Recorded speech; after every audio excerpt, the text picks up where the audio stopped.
Good afternoon, members of Parliament, support staff, radio listeners, TV viewers, those following us via social media, and members of the media.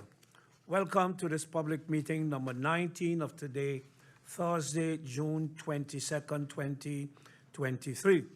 I would like to give a special welcome to the Prime Minister and Minister of General Affairs, Ms. Sylvia Jacobs, and her support staff. We have established a quorum of 10 members. Please stand for a moment of silence.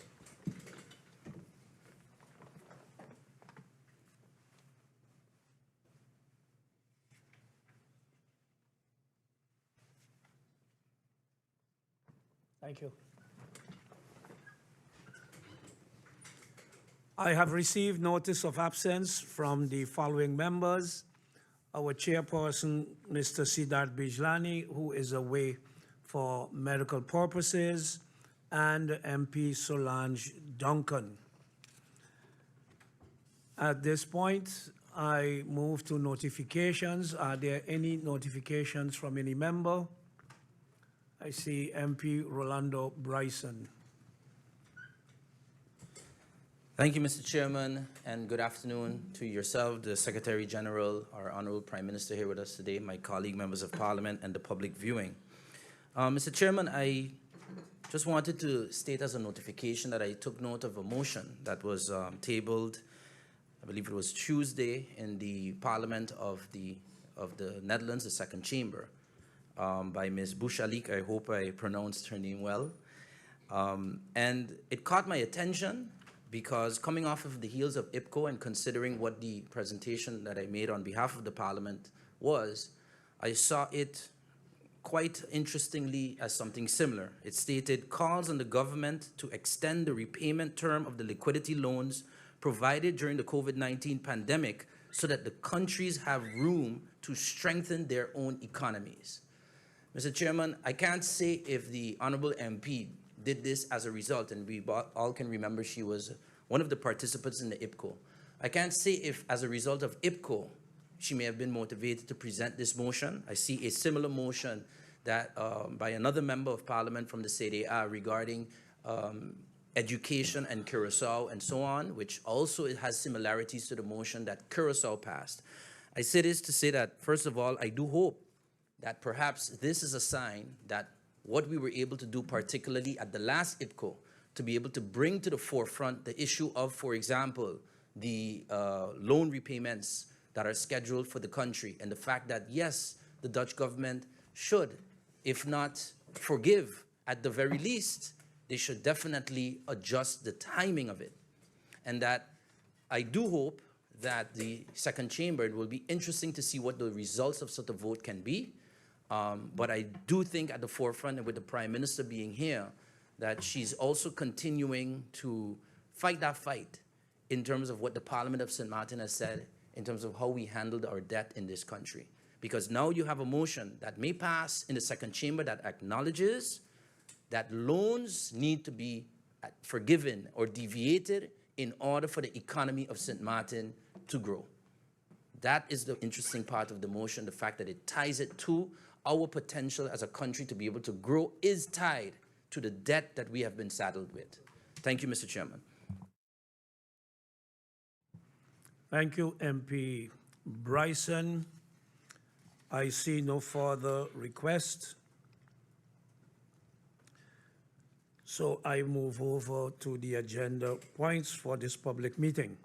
The agenda points are: 1, update on all matters related to Telem, which is found in incoming document 169 of the current parliamentary year, dated November 7, 2022, and incoming document 869, dated June 19, 2023.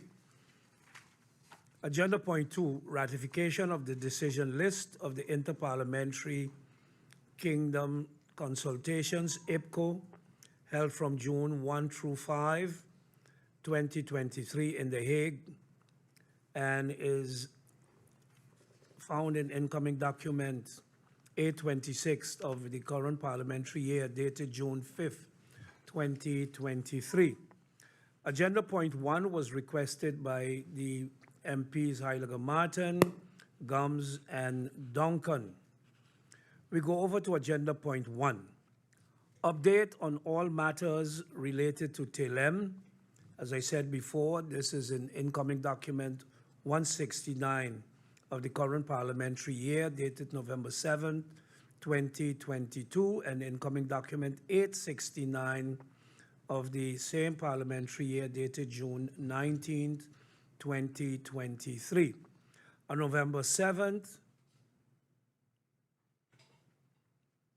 2022, Parliament received a letter from members of Parliament Heyliger-Marten, Gumbs, and Duncan with a request that an urgent public meeting of Parliament be convened in the presence of the Prime Minister for an update on the following agenda points. Update on the original SOB report of 2021 on Telem. Update on the financial status and overall fiber to home project. And 3, update on the state of affairs related to the concerns about the working environment at Telem as expressed by the Telecommunications Union, and that was outlined in incoming document 641 of 2021-2022 parliamentary year, and incoming document 169 of the current parliamentary year, dated November 7th, 2022. Subsequently, on June 19th, 2023, Parliament received an email correspondence from MP Grisha Heyliger-Marten on behalf of MP Gumbs and MP Duncan with a request that these 3 agenda points be merged into one single agenda point, namely update on all matters related to Telem. The members of Parliament also requested that the speaking time be extended to 25 minutes in the first round and 15 minutes in the second round, hence this sole agenda point. This document is registered as incoming document 869 of the current parliamentary year, dated June 19th, 2023.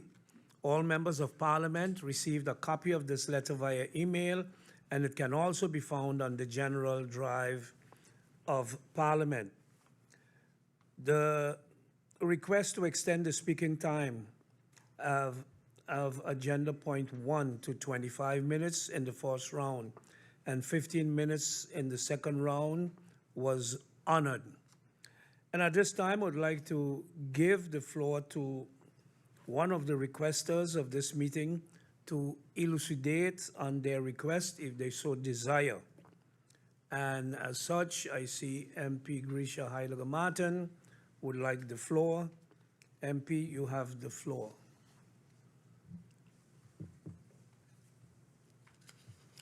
Good afternoon, and thank you, Mr. Chairman. Mr. Chairman, good afternoon to everyone. Good afternoon to the Prime Minister and her support staff. Good afternoon to my fellow colleagues and to those listening and viewing online. A pleasant good afternoon to you too. Mr. Chairman, this meeting request stems from the time of the pandemic as far back as February 2021, when the Telem employees went on strike. They pleaded with this government to do a forensic audit on Telem because of their concerns and about the mismanagement and the potential bankruptcy of the Telem group of company under the leadership of this current CEO. This request was later watered down. No, they also requested that a forensic audit be done for the company. This request was later watered down to an operational audit known as the SOB report. The audit was finalized on September 3rd, 2021, followed by a slew of letters, phone calls, and text messages from my person to my then coalition partner, the Prime Minister, requesting a copy of the SOB report. These letters were dated September 29, 2021, March 22nd, 2022, June 28, 2022, and in the meantime, Parliament also received a letter from the union SMU on March 8, 2022. The shareholder representative then found it prudent to attend a general shareholders meeting with Telem and to discuss the SOAB report on July 7th, 2022. Mr. Chairman, that's more than 9 months after the report was made, while Parliament only received the report on January 12, 2023. That's 16 months, an approximate 1.5 years after the report was final. So the distress calls from the Telem employees are now being addressed after, you could say, MP 2 Helga. long years, Mr. Chairman. Are you giving And I'm a about brief to, I am elucidation? going to, yes, but I needed to, and Mr. Chairman, it's been months I've been asking for this meeting, so I I know, really but need it to sounds elucidate. like you are, I'm coming to the final Okay, okay. countdown. So, Mr. Chairman, only today we find time to address their concerns. So I don't think I need to justify the urgency of this meeting. I'll just await an update from the Prime Minister regarding the SOAB report, the Fiber to the Home project, and the letter that I sent to her on March of 2022, was it, of the SMU, the unions from Telem. With that, I would like to end it, Mr. Chairman, and await the update from the Prime Minister. thank you, MP Heyliger-Marten. And I would like to turn to the Honorable Prime Minister and Minister of General Affairs, Ms. Sylvia Jacobs, and give her the floor for introductory remarks and or a presentation on the agenda point. Prime Minister, you have the floor. Thank you, Mr. Chairman. Good afternoon to you. Good afternoon to the honorable members of Parliament, as well as to the Secretary General and support staff, as well as the support staff of the Council of Ministers and my cabinet present here with me today. And of course, a blessed good afternoon to the people of St. Martin and all others tuned in to this public meeting. The request for the meeting was received or sent during my absence last week, Mr. Chairman. As such, when it was brought to my attention earlier this week, I did request time to liaise with Telem based on the fact at where we are now. Since then, the 3 agenda points were consolidated into a general update request. As such, I'm very confused with the request being made to answer to the 3 points specifically. However, I have a few opening remarks which I have prepared together with Telem in our short liaison, not necessarily a meeting. They've also provided me with a letter from whence I can share some information, but however, I will share the sentiments of Telem as it regards some of the information being requested. An operational audit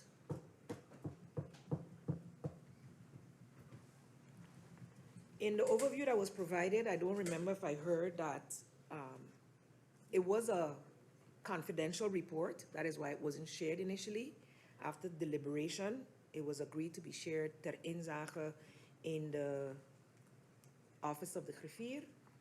I'm trusting that the members took the opportunity to peruse it. As it relates to the report, the operational report was indeed finalized on September 10, 2021. Though several requests for a forensic audit was made, a forensic audit is not executable as requested. Once a forensic audit is commissioned, or that only takes place when a financial operation or operational audit demonstrates irregularities that require a deeper investigation. So as such, that was not deemed the case. For over a decade, Telem has commissioned financial audits on a yearly basis. During this time, the external auditor has always given Telem an unqualified opinion. Hence, there was no reason to execute a forensic audit as had been requested. Telem, along with the supervisory board, commissioned an operational audit for which the contents were made available under embargo to the members of parliament. In the update received before Telem realized that it had been consolidated, Telem requests confidentiality, especially seeing they're in a highly competitive environment whereby they should be able to safeguard what competitors know about their company's information, our company, the public's company, since this can give them strategic leverage over Telem.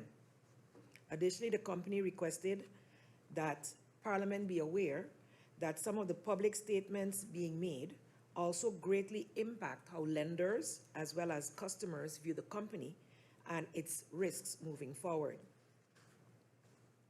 As it relates to the SWABE report, besides what I've already stated, it covered 6 topics. Management has been implementing the recommendations mentioned in the report, where it concerns the lack of structural reporting and communication with the Supervisory Board of Directors. Other advice that impacts company performance has also been addressed with the establishment of a Project Management Office, PMO. This office is tasked with the oversight of all major projects. The PMO reports in the structure officially directly to the CEO, but in practice, the PMO reports on a weekly basis to the full management board. It is evident that many other aspects mentioned in the SWABE report are also being addressed. However, due to the company's limited financial resources, not all could be implemented in the short term. In an overview on the Fiber to the Home project, the investments of over 56 million were mentioned as the totals up to date, with 19,861 homes being passed and just over 9,000 being connected at about 45.4%. This rollout has been delayed due to lack of funding. Efforts to have employees fulfill this have not been, let's say, up to par, has not met the expectations of the company, so they are still seeking ways to finalize or to proceed further with this installation or with the installations. As it relates to the finances, again, these are quite confidential, and should Parliament wish to see these, we would do it in the same way in which we have done the report, which we can discuss after. The decline, there has been a decline, of course, in the financial performance, which also saw a dip after the COVID pandemic. Global telecommunication trends of declining revenues, the impact of the hurricane, as well as continued effects of COVID are playing a role. The state of the current global economies and their impact on our local economy, decreasing international rates and minutes, as well as decreasing capacity lease and internet prices, declining local and international voice revenues due to messaging and free calling services such as WhatsApp, and of course, the offering of free internet services by third parties such as Starlink and free Wi-Fi hotspots on the island all impact the income of Telem. They're currently working on a new business strategy to return to profitability. And in 2022, the company received an unqualified auditor's opinion on its financial statements, which were completed promptly. Additionally, the Supervisory Board of Directors demonstrated a compliance score with a corporate governance score of 96%, while management achieved a compliance score of 98%.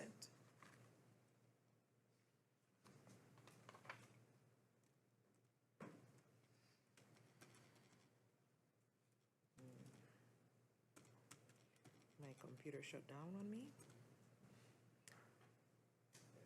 Also, the screen went to sleep. Noteworthy is that as it relates to the situation about the working environment at Telem, They are in discussion with unions. Correspondence has been determined to be below professional levels. However, the management is having discussions and is willing to discuss the allegations made behind closed doors with Parliament. The Telem's management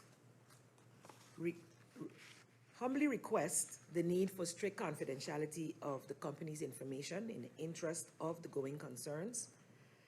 Any leakage of said information could significantly harm the company's position as we are in a highly competitive environment. And they are willing to, as I mentioned before, have further discussions behind closed doors. Should members of Parliament have any other specific questions or require further clarifications or ask questions for which we will have to go back to Telem, I remain open to hear these at this time, Mr. Chairman. That's it for now. Thank you, Madam Prime Minister. Thank you for those introductory remarks.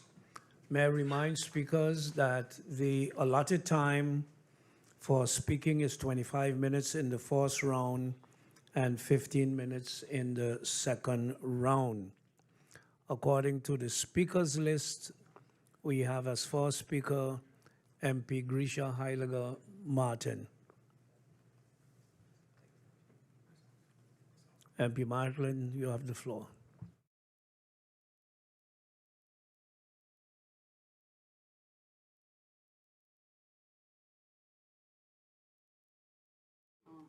Mr. Chairman, thank you, Mr. Chairman, and thank you for your update, Madam Prime Minister. Mr. Chairman, in lieu of what I just heard from the Prime Minister, is it possible to take a 5-minute adjournment to just adjust my questions?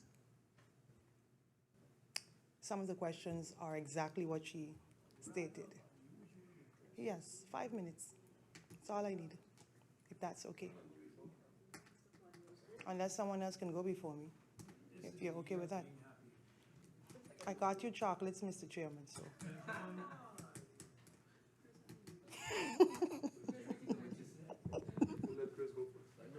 I'm just joking.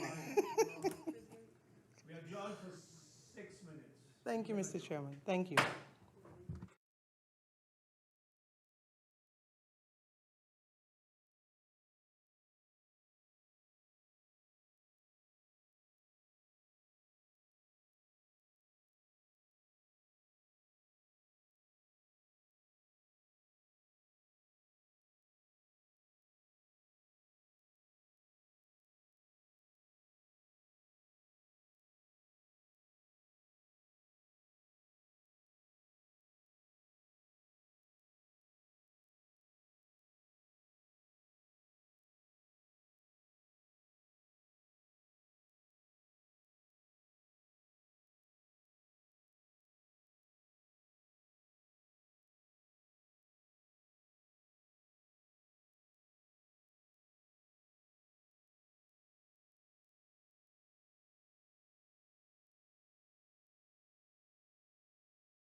Hello.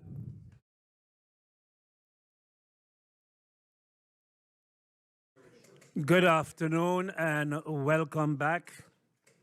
We have had an extended 6 minutes break and we are back at our first speaker in this first round of the agenda point, MP Heyliger-Marten. Your 25 minutes start now. Yes. Thank you, Mr. Chairman. Prime Minister, through you, Mr. Chairman, Prime Minister, thank you for your update. I must say that I am extremely disappointed in what you were able to bring forth today, and I could understand that you just received the information on this last week, the invitation to this meeting last week, and for the most, I guess this is the only time you had to prepare. But then I decided in my 5-minute break, thanks to the little extension, Mr. Chairman, I decided to just go ahead, ask all the questions.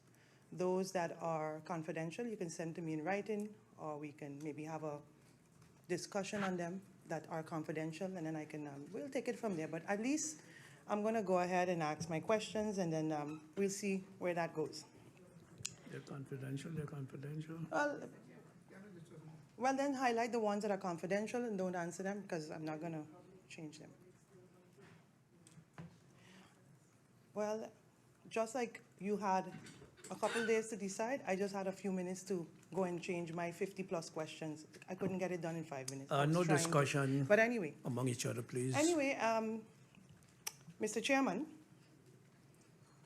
are you aware that a toxic environment can destroy one's morale, undermine productivity, and threaten the success of any organization? Are you also aware that the greatest asset of a company, of any company, are its employees? Today, Mr. Chairman, all roads lead to the dissecting of the competencies and the work ethics of the current CEO of the Telem group of companies. Plain and simple.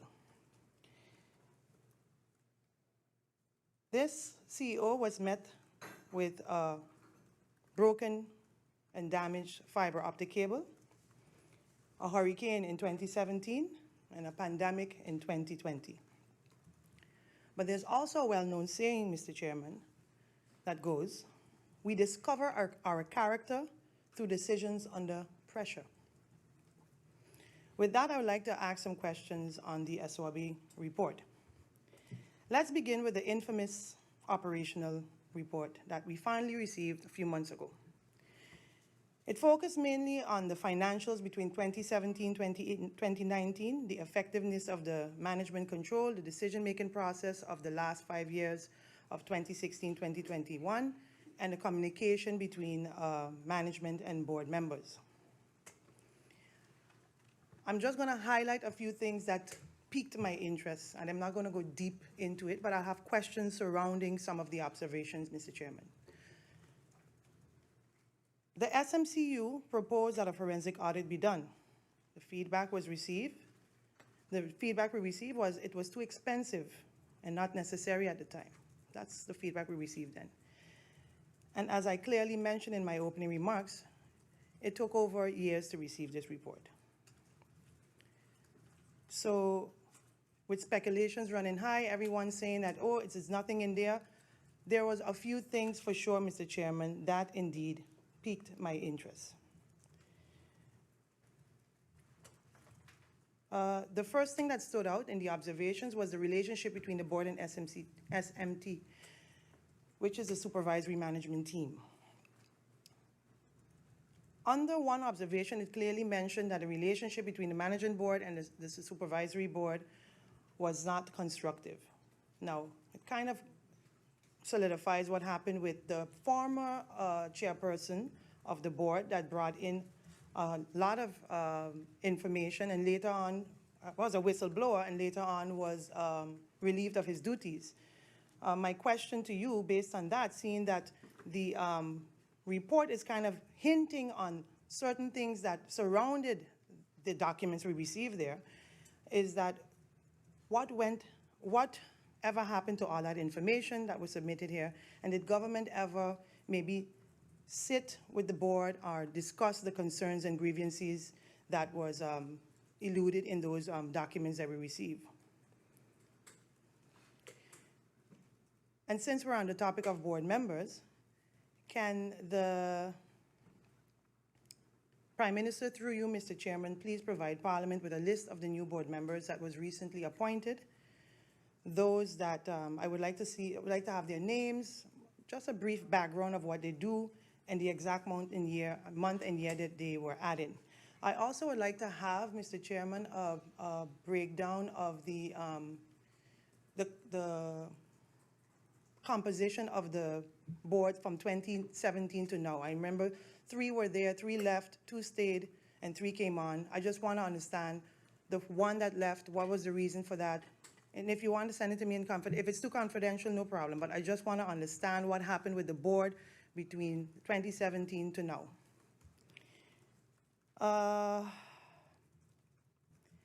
Another observation that stood out for me, and I'm going to touch on that in some questions further down, is that the consultancy expenses were reduced, but the cost of the software was significantly increased.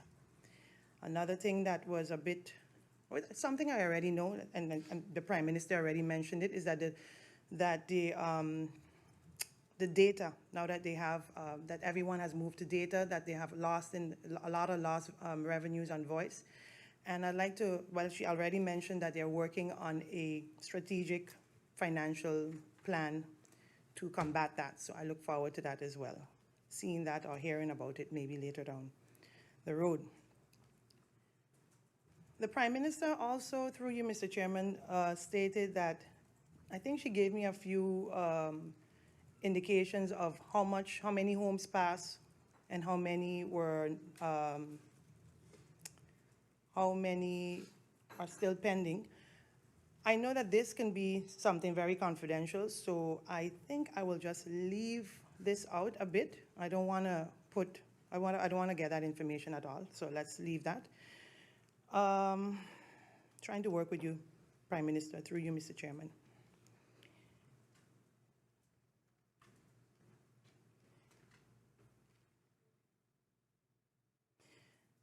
Okay. Just in general, when it comes to the fiber to the home, I think the Prime Minister already gave an indication on how much was spent, how much already was spent. I would like to know how many more districts, I don't need to know the names of the districts that are still needed, and where will Telem find the funding and how much funding is needed to finalize that. And if there is a way to find funding to finalize the project. Is it like 60% is done, we need 40%, and 40% we need X amount of money. Also, of the amount that already have fiber, amount of companies and businesses that have fiber, percentage-wise, just percentage-wise, I'm choosing my questions carefully, how many of them are new customers, brand new customers on fiber? So say, for instance, we have 100 people, 100 companies and businesses on fiber. How many, what percentage of that is brand new?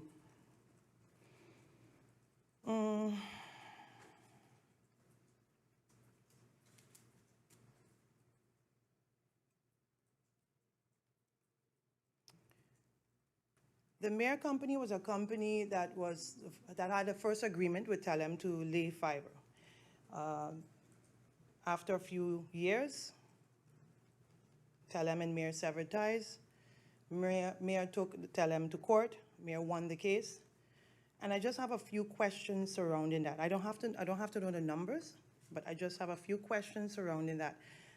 First and foremost, is Telem appealing the case? And if not, if Telem is going to be paying out, what kind of financial ramifications would that mean for the company? And also, now that when they transitioned over to another company, which was the KN Circuit, the next company that laid fiber, and they had to sever ties there, was it that it was a mutual agreement that they severed ties? Was it that, hey, I can't pay you anymore, we're severing ties? Is it also something that we have to look forward to, that maybe KN will be taking Telem to court? How did the termination of that contract end?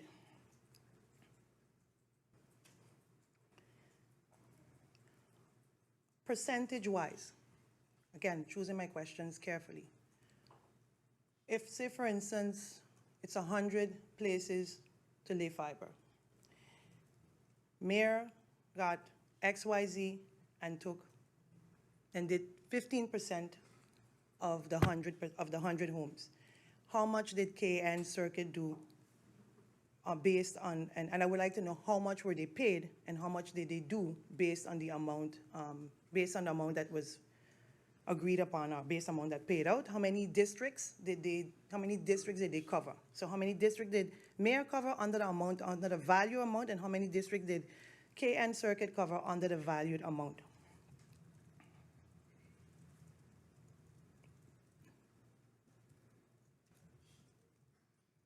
That's it for now on the fiber to the home project.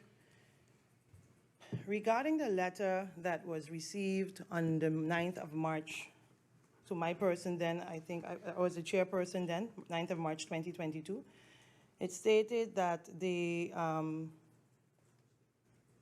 chose to write the letter this way. So it was the president and the secretary general without the signatures of the employees, because last time they said that in the past they have signed letters against the current CTO and he took vengeance against them. So I guess they were victimized for doing that, but they sent this letter out. They represent, the St. Martin Communication Union represents 80% of the Telem employees, 80%.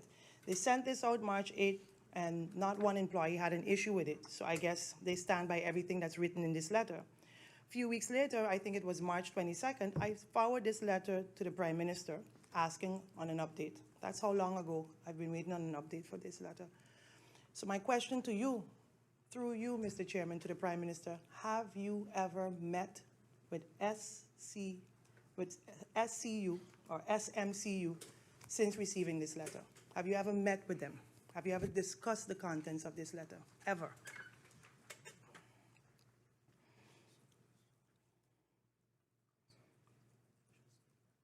I have a few questions internally that's happening in Telem that I would like to ask. The former CFO has now become the consultant.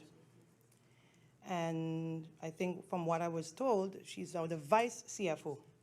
The new CFO, which I was also told is a breath of fresh air. They're looking forward to his vision, looking forward to something new, looking forward to, hanging in and thanking and being.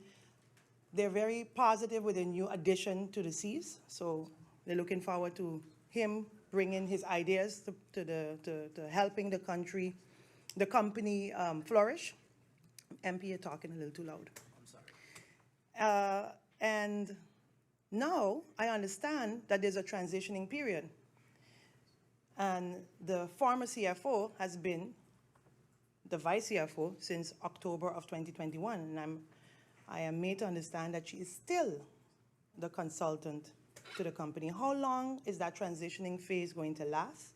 And is that not placing like a double financial burden on a company that's already financially strapped? And also, lastly, on that topic, yes, the title vice CFO, is that even listed in the structure, in the company structure? Then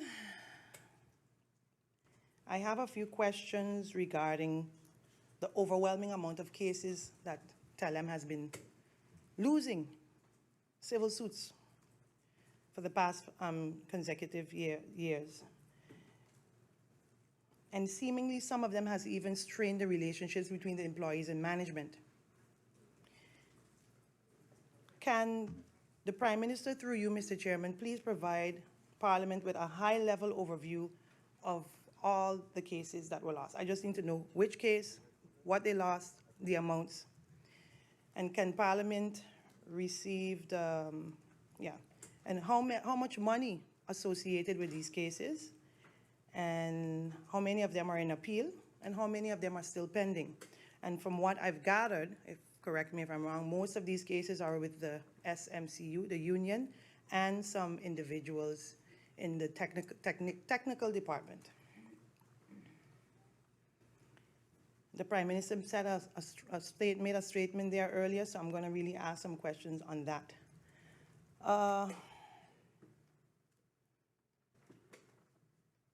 It has been also mentioned that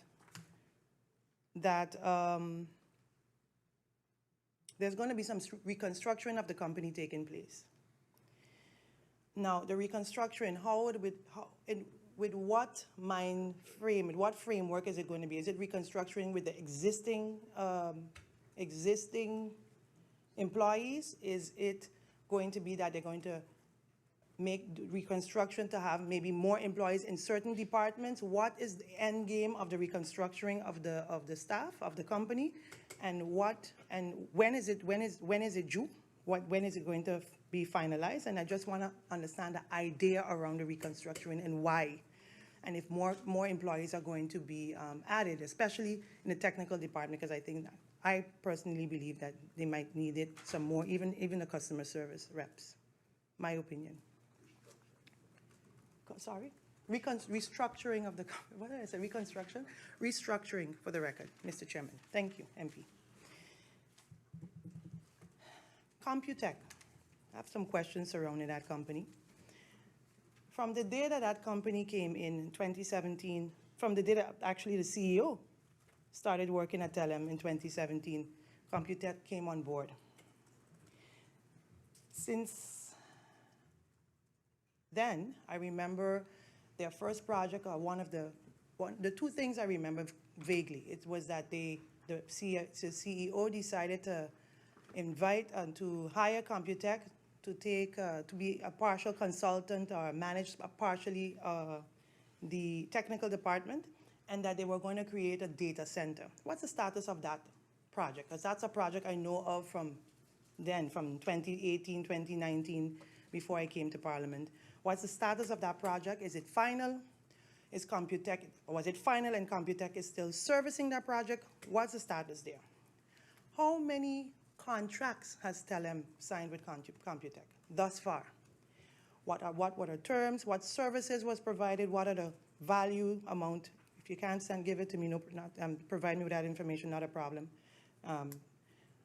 And also, has all these contracts go through a bidding process? Every single one of them, did they all go through a bidding process? Why am I asking that? Because here we are addressing again, it goes back again to the former chairperson of the supervisory board, stating that the CEO signed off on a contract with, I think, this exact same company, correct me if I'm wrong, Mr. Chairman, without their consent. And I want an explanation if that's the case, and what was done. Has anyone's, why am I saying that again? Because the SORB report is also alluding to that. Clearly stating what the former chairperson of the supervisory board was whistleblowing. So what is the issue there? I want to know exactly Computech. All the contracts that they signed, did they all go through a bidding process? And I want to know all the contracts that they have now. And the sweet part of it is, Mr. Chairman, there's a new kid on the block called NTCS that is now there, hired to supervise Computech. I don't get that. So I'm trying to gather from the Prime Minister what is the dynamic there. So NTCS, I could be wrong. Please explain me what is the role of NTCS at Telem regarding Computech. I was also told that NTCS did an evaluation on Computech, and if that's the case, I would like to know a little snippet of what that evaluation entailed. One more thing regarding Computech. With regards to the billing system, Symphony, from IntegraTouch, does it have a CRM embedded in it? And I can tell you, yes, Mr. Chairman, I'll answer that now. It does have a CRM embedded in it. But my question is, how is it that Computech is now hired to work on a separate CRM when there's already a CRM embedded in the billing system? What's the difference between the two billing systems? How much does Integratech, how much did it cost the company? I'm accustomed of talking about a country, Mr. Chairman. How much did it cost Telem? How much did Integratouch cost Telem? And how much did the new CRM cost Telem? And I'm sure there's a contract on that, so I guess I'll hear it later.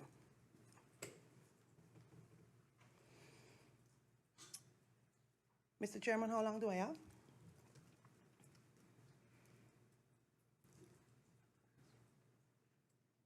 Four minutes? Okay. Mr. Chairman, then I'll just close with this. The Telem is in a disarray since the arrival of the new CEO. I've experienced a touch of it between 2017, 2018. So when I am standing for something, I went through it for 2 years, Mr. Chairman. I know him fairly well. And they're holding on to this company, all the employees, they're holding on to it based on love, loyalty, and dedication. I saw that. You know, when I saw that, Mr. Chairman, I saw that in 2017 when the hurricane hit and we came together, left our families, and built that company back with the same CEO.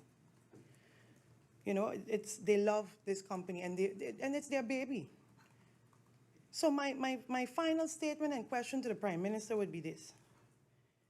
It is no secret that the current CEO of the airport was the #1 pick for Telem CEO position. And it is no secret, it's public information, it was already disbursed, that Telem's existing CEO was placed there politically. Therefore, forcing the COO, the then COO, to move to the airport. You understand the dynamics there, Mr. Chairman? Look at the airport today, victimization there, and look at Telem today, victimization there. Two misplaced C's. I love my locals, but if you don't have the credentials, you can't get a position. Vriendjes politiek has to stop at some point, Mr. Chairman, because this is now at the detriment of approximately 400 plus employees, most of them going home stressed from a stressful environment. So my final question to the Prime Minister, what are you planning to do about this now? Because I heard the Prime Minister said it earlier in the press briefing yesterday. Yesterday they had a press briefing, that sometimes you put the wrong locals, and I'm paraphrasing, sometimes the wrong locals are put in positions. Sometimes we need to think things through who we put in these positions at the detriment of a multi-million-dollar company, Mr. Chairman. So with that, I'll wait. I really, really, truly hope the Prime Minister could shed some light and shed some guidance out of this rut better than her update that she gave us today, and look forward to the response. Thank you, Mr. Chairman. Thank you, MP Grisha Heyliger-Marten. The next member of Parliament to take the floor is MP Christophe Emmanuel, and the time is 3:21. Mr. Chairman, good afternoon to you. Thank you very much. Good afternoon to the Honorable Prime Minister and her support staff, my colleagues, and the people of St. Martin who's watching, listening, by whichever means here today. Mr. Chairman, before I start, I would like to say that some of the questions that my colleague asked are similar to some of the questions I have to myself. However, I would want to believe that the Prime Minister would return with the answers. I don't think she'll have all the answers today. But with that being said, Mr. Chairman, I don't want it to be that when the answers are being given, we are going to hear, oh yeah, well, see question 4 that was done answered already previously when it's asked by another member of Parliament, even though the question is similar. So, meaning by saying that, Mr. Chairman, all the questions that I asked, I would like them to be answered, not with the answer saying that, oh, well, I was on answer already by the previous and see this one. No, I'm not going to have that. I would like all my questions to be answered. Mr. Chairman, I can understand, and I could probably somewhat see when the Prime Minister make mention with the company getting 98% here and 97% here, and whatever grades is given to the company to probably paint it in the light as if it's working and functioning so great. Nonetheless, I would like to ask the Prime Minister, has any sort of questionnaire sent out to the employees to rate the company? Anyone whatsoever, any type of questionnaire. Has it been done with the employees to rate the company? Because, Mr. Chairman, I would want to believe it wouldn't even reach up to nothing close to what the 98 and the 97 and all these sort of percentages we are hearing that the company was given. Because at the end of it, Mr. Chairman, the most strategic and valuable asset in any company is the employees. And when it comes to Telem in particular, or probably even all of the government-owned companies, Mr. Chairman, the employees have a lot to say. Now, Mr. Chairman, I can also sort of want to understand the definition as to why a forensic report is not important or why it's not needed, because the financial, this wasn't done and all the financials was given in year after year after year.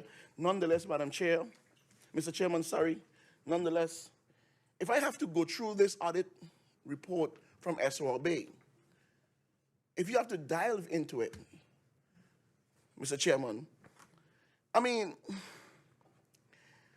Mr. Chairman, the management, if you look at the report, mismanagement is summoned up and indirectly mentioned in the SOB operational audit report. Mr. Chairman, therefore, a follow-up forensic audit needs to be done. Mr. Chairman, if you go on page 3, paragraph 1, under document research, I'm talking about the SOB report.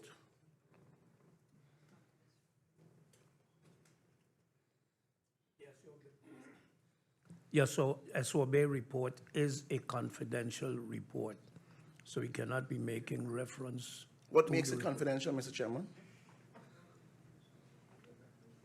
What makes it confidential? It is confidential. Yeah, but I'm asking the question, what makes it confidential? The information that is contained in the report. It is not a report that was made for public discussion. Was it sent to Parliament? Was it sent to Parliament watermarked? Screened out? Doctored? I'm asking. Was it?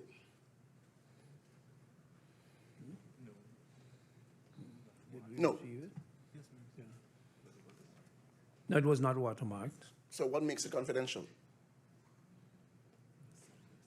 The content of Mr. the Chairman, when report. reports are sent to Parliament from the government, from anywhere, that makes it confidential. It comes doctored, it comes watermarked, it comes with all sorts of different security measures that makes it confidential. So I'm asking the question now, what makes the report confidential? None of those things was attached to it, saying that the report was confidential. The sender of the report. Mr. Chairman, for example, during the budget debate, when the Minister of Rummy sent documents saying that they was confidential, they were watermarked. Some of the things was doctored. We was informed that the The report sender is of the confidential. report said the report is a confidential When was that? report. Where? When it was sent. But Mr. Chairman, there's nothing stating that the report is confidential. MP, So in other words, you're saying that I can't use the document. you have I'm speaking to the chairman. your time running. But I'm asking a question, Mr. Chairman. Can I make reference I to the am done report? with answering. Can I make reference to the report? Because if I can, then I will forfeit my questions. Then I can't go any further. So be it. Then so be it.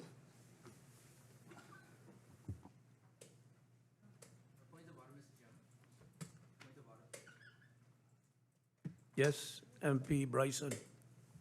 Mr. Chairman, I think that maybe needs to be clarified. The document was sent to Parliament to be handled confidentially. What we read in the document I think based on that information that we read, it's not that we can share it verbatim, but I don't think that we can't, let's say, reference it. So I don't know if you want to. In a confidential meeting.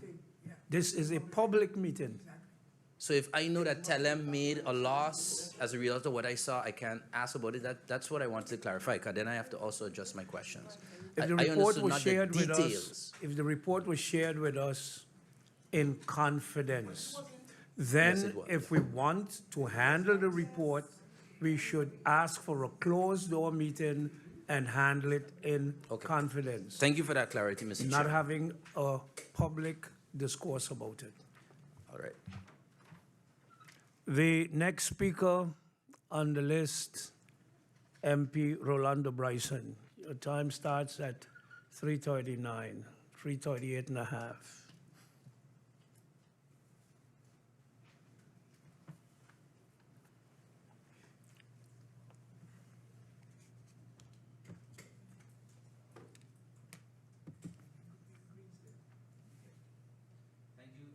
Thank you, Mr. Chairman. Good afternoon to one and all once again.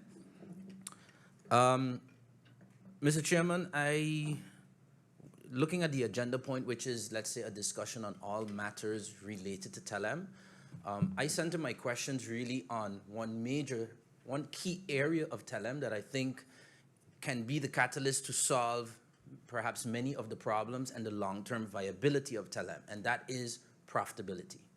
My main concern when I think about our telecommunications company that is owned by the government of St. Martin is its long-term. Of course, we have some short-term concerns, but I am worried about the short-term, on the long-term financial viability of a telecommunication company owned by the government of St. Martin, employing many local people in terms of its ability to evolve with the times. Mr. Chairman, I show, as many will recall, at least maybe this is my earlier memory, some might be able to take it back to when you used to have to use telegrams to contact people internationally, and that would be, I think, at the fee per letter or even per word. My earliest memory would be going with my grandmother to Lance Radio, where you had to sit down in a booth, and per minute you would have to pay in order to call someone abroad. You would pay, let's say, $5 in advance. If you go over, you pay the rest after. That has evolved. The manner in which that company made money at that time versus how it makes money now changes. If you go a little further, you look at the fact that even when cell phones were first introduced, you were charged even on an incoming call as well as outgoing call. That trend changed. The telephone companies had to reinvent themselves. Then now even outgoing or incoming calls are no longer as profitable because people are calling over data. What I'm highlighting here is that over time, companies, including Telem, have had to adjust their business practices in order to survive, in order to be profitable. From the outside looking in, my concern comes from the fact is Telem equipped and planning to be able to deal with the evolution of technology, where they can no longer rely on, for example, when tourists would come to St. Martin and they would turn on their phone for roaming, and they would run up $100 or $200, $300 bills, sometimes maybe $1,000 roaming charges because they just came off the cruise ship, because the cruise ships back then didn't have no Wi-Fi on board. They are, hungry to send their pictures and videos and communicate with family. They rack up those roaming bills. Those days too are over, because not only do they have Wi-Fi on board, many businesses attract the tourists to their place and say, hey, we have free Wi-Fi. Come and have lunch and enjoy Wi-Fi. A lot of those sources of income are changing for Telem. And my question is, what is Telem going to do to be able to remain profitable with the many changes that the telecommunications industry is going through? Mr. Chairman, when I look at it, I see, let's say if you look at where the trend of the profitability of technology is going, profitability is really centered around data.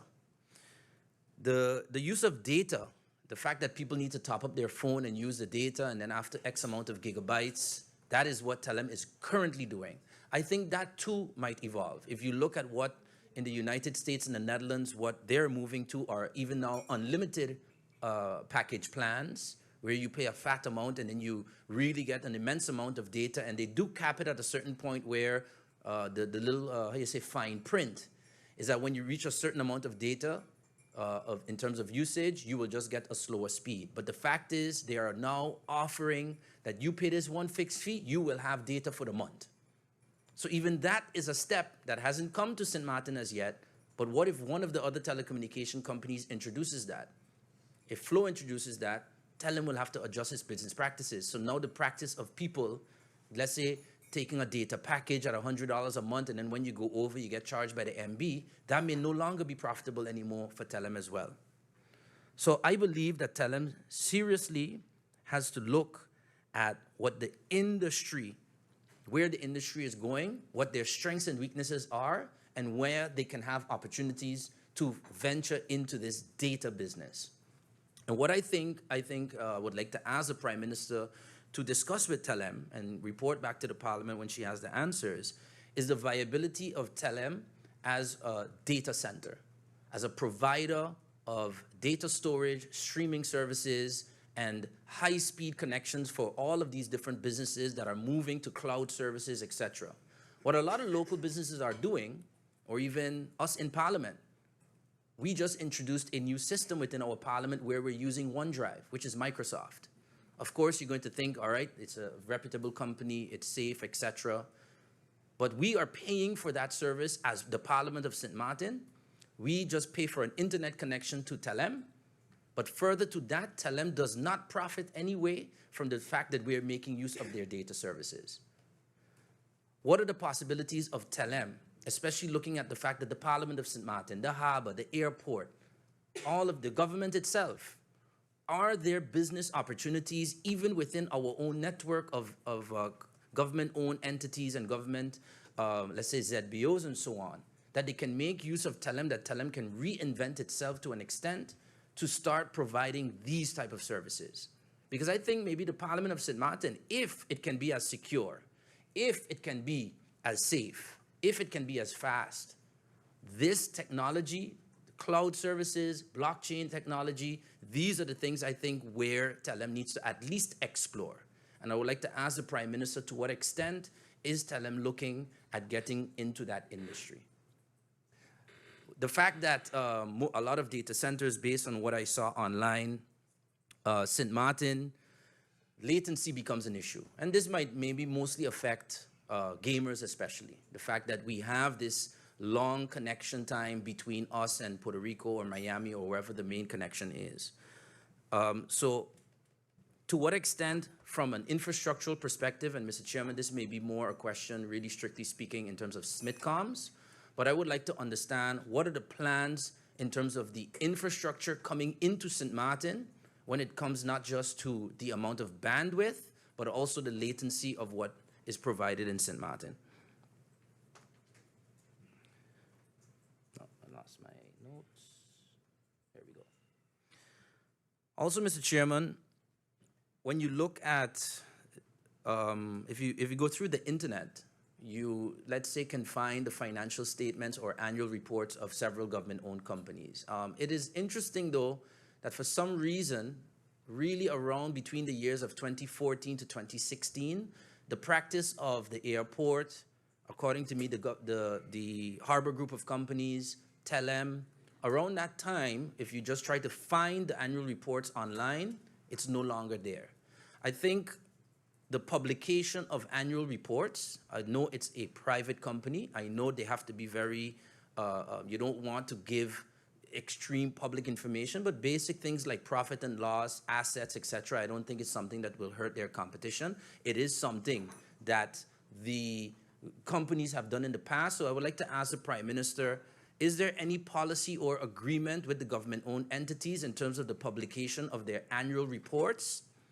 At the very least, if even these annual reports can be provided to the Parliament of St. Martin.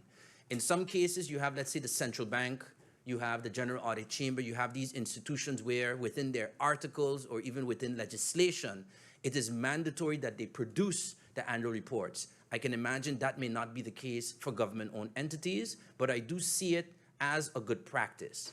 Because if we were to receive the annual reports of Telem and have better insight on an annual basis, It might not be as necessary for us to say, well, we want to every year get audited reports, but if we can get some type of financial and operational picture on an annual basis from Telem, I'm sure that would help a lot in terms of our oversight function of the government in their role as shareholder.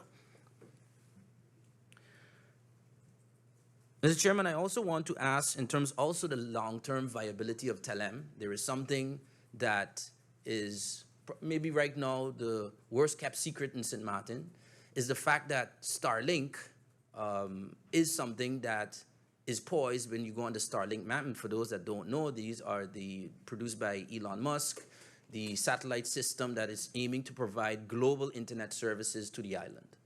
Now, I don't know what in terms of the legalities of Starlink being able to operate here, but what I do know is what they will be offering, or what they are already offering in St. Martin, is dollar for dollar, very dangerous for Telem, let me put it that way. And that is why I think we need to understand what is happening in that regard. Because if you have to tell a person $100 a month for 100 megabits, or $120 a month for 50 megabits, I think the people are going to do the math. What is Telem's strategy for being ahead of this? What is the government strategy, and what do we see in terms of the use of Starlink in St. Martin? I do also think that one thing that St. Martin has, and when you look at this every year, you see this kind of chart that goes around, which shows the internet ranking of St. Martin in terms of the average internet speed. And it's quite a depressing chart that you look at when you see versus other islands in the Caribbean. St. Martin is always ranked one of the lowest, slowest internet average amongst most Caribbean countries. And I don't think it needs to be that case. And I can't even say the slowest island, because they separate in those charts the rank for St. Martin, the Dutch side, and the rank for St. Martin, the French side. And you see the French side right up from the northern side of the border, their internet speeds are much better. And ours, we all know that many people complain about the speed that we get, especially the cost per megabit when you look at it from that perspective. Because sure, you can pay for a 100 megabit connection, but it's going to be probably, I think, over $200 a month, or maybe even $300 a month, if you're even able to get fiber to the location where you are. I think that St. Martin does need to establish some sort of standard that we say this is the minimum bandwidth that telecommunications companies should provide. I've had meetings in researching legislation and how we would handle this, because there was a model law from Parlatino. It's called the Model Law to Guarantee the Human Right Access to Information and Communication Technologies and the Internet, to the Internet, and to eliminate the digital divide. And in Parlatino, they encouraged member countries to establish the fact that internet is something that should be seen as a basic right, and that everyone should have access to that. And when you see something like SZV saying, well, we're going digital, you don't have a card no more, everything is digital. Okay, it's one thing for a government-owned entity to say, everything is digital, you can only book appointments online, everything is online. But is the country providing the internet access to all our people at an affordable rate?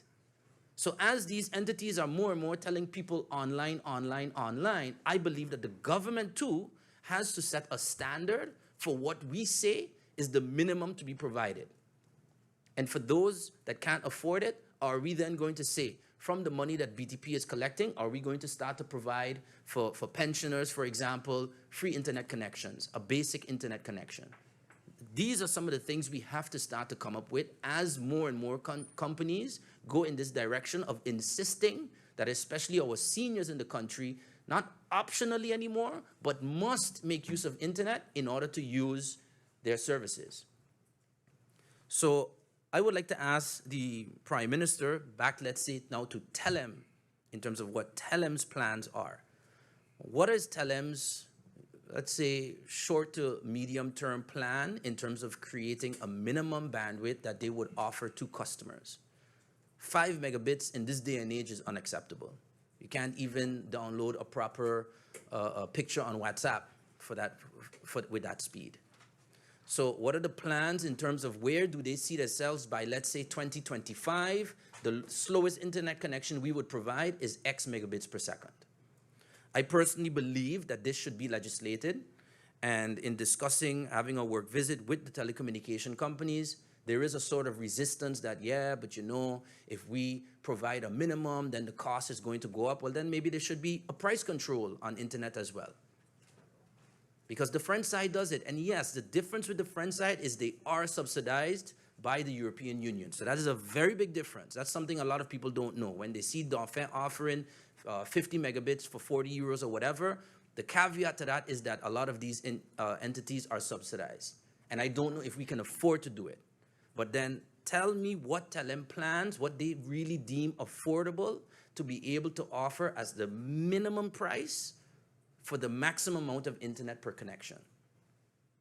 And if our current legislation does not cover this, as we have the Parlatino draft law here, I think it's an excellent law. It's something that we've been working with. It's something that I would like to send to the SER to get their advice on it. So hopefully, as soon as that legislation we pass is ratified, this would be one of the laws I would like to send to the SER to get their opinion on it. But I would like the perspective of the Prime Minister on that. And Mr. Chairman, I would like to close with, I guess, an interesting remark that I heard earlier, which has to do with whether CEOs are appointed for political reasons. And Mr. Chairman, I don't know whether this CEO of Telem is appointed for a political reason or not. However, if the insinuation is being made that one CEO was appointed for a politically motivated reason, and as a result, the CEO of the airport was appointed for political reasons, then maybe we need to look at when the CEO of the airport was appointed. Because, Mr. Chairman, the CEO of Princess Juliana International Airport Operating Company, they had in the press release on January the 9th, is pleased to announce the appointment of Brian F. Mingo as Chief Executive Officer effective January 7th, 2019. Was that politically motivated? And who were the politicians that made that decision then? So I think we need to be careful in trying to point the dots of who was appointed for political reasons or not, because the fact is all of these CEOs are appointed when a government is in power. And if it is that every CEO is appointed during a time that a government is in power, and it means that it was politically motivated, then it would be interesting to know if the appointment of Brian Mingo was a politically motivated appointment based on who was in power at the time. Thank you, Mr. Chairman. Thank you. MP Rolando Bryson. We have no further speakers on the list. So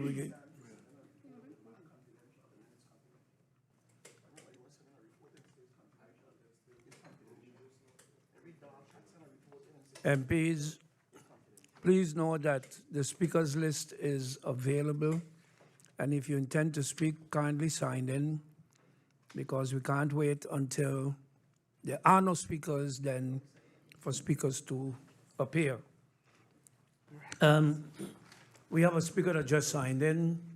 MP Melissa Gumbs, you have the floor. Thank you, Mr. Chairman. Yeah. Thank you, Mr. Chairman. Good afternoon to you, my colleagues. I will be brief today, trying to also kind of tap dance around the questions I would like to ask, because indeed the report was interesting, and I think, you know, we will be calling a further meeting to discuss. Mr. Chairman, I read the letter from the union. I perused the SWAB report.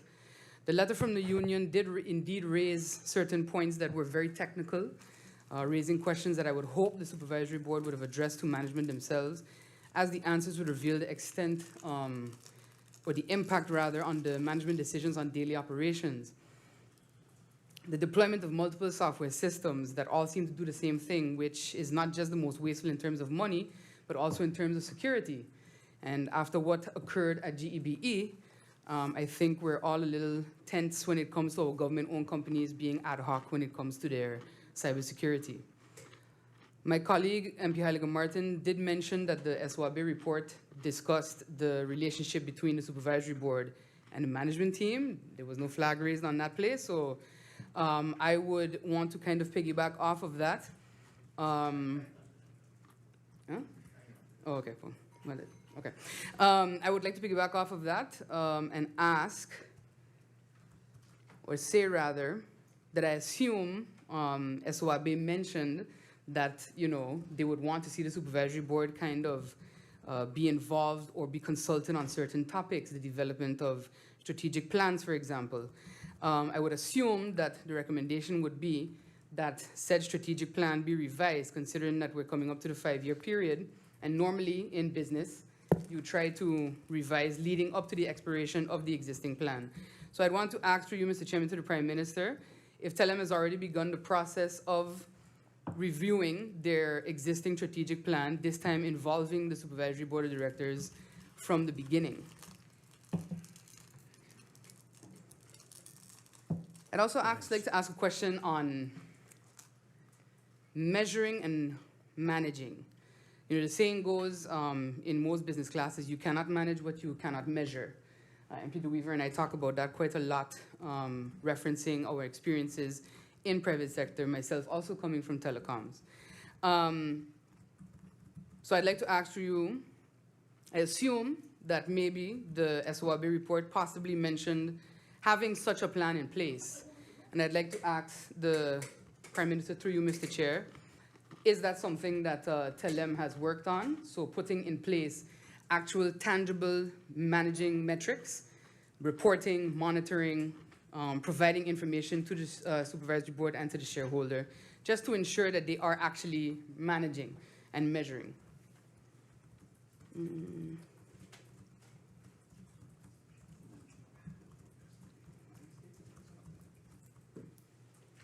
I just had one more point I did want to touch on for now in this round one. The Prime Minister mentioned financial observations, etc., that were discussed in the report, that we could then have a, I guess, financial meeting to discuss further with Telem, despite it technically being the people's money. I assume SOAB would have looked at budget posts that maybe had irregular reporting in them, or irregular pop-ups, you know, overspending, overrun in a particular budget post, whether it was 1 year, 2 year, 3 years of said budget post being overrun. That's usually the indication, the first indication that something is kind of off when it comes to financials.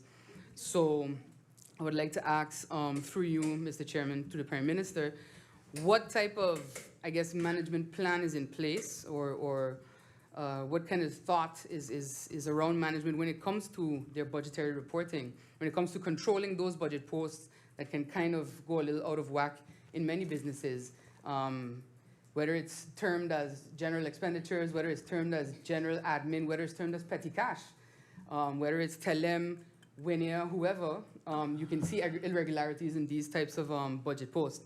So if the Prime Minister could elucidate on that, what is Telem's plan, and what was management's thought process then on whatever it is the SOAB kind of recommended. And just a comment regarding the standardization of internet as a need, which I think we can all agree. The EU itself has said that it is a basic need, like electricity, like water, like food. But BTP exists for a reason. And that is, I think, the purview of the Minister of Tourism, Economic Affairs, Telecommunications, and Traffic. And I think BTP already has what they would call as the standard. So we didn't technically have to go all the way to Panama for that, because it's there. Having come from UTS, I can tell you that BTP is supposed to be doing drive-arounds in collaboration with the telecoms companies on the island to ensure that the readings that they're getting off of whether it's mobile sites, broadband sites, is actually up to par. I believe we topped it off at, I think it's 12 MBs is the actual minimum, I think, last time I checked. And I don't think that that's been reviewed. Otherwise, I think I would have recalled, because BTP is a topic near and dear to my heart. So I would ask then if through you, Mr. Chair, if the Prime Minister could check with her colleague, the Minister of TEAT, and see if BTP has talked about changing their own minimum, and when last have they done an actual broadband test to ensure that the telecoms companies are adhering to what they should be, what BTP has been mandated to control And I think the last question I had, also kind of regarding BTP, government, from what I understood, is supposed to kind of guide BTP and what the vision for the country is. So if she could, the Prime Minister, could also ask her colleague, the Minister of TEAT, what his vision is for improving telecom services on Simate. Thank you, Mr. Chair. Thank you, MP Melissa Gumbs. And I immediately move to the following speaker, MP Westcott-Williams. Thank you, Mr. Chairman, and good afternoon. A good afternoon to all in this hall, my colleagues, yourself, our support staff, the Prime Minister and her support staff, and of course all tuned in to this meeting regarding Telem. Mr. Chairman, in the Prime Minister's brief introductory remarks, some things stood out, and I would ask her kindly, the Prime Minister through you, to please provide a further elucidation.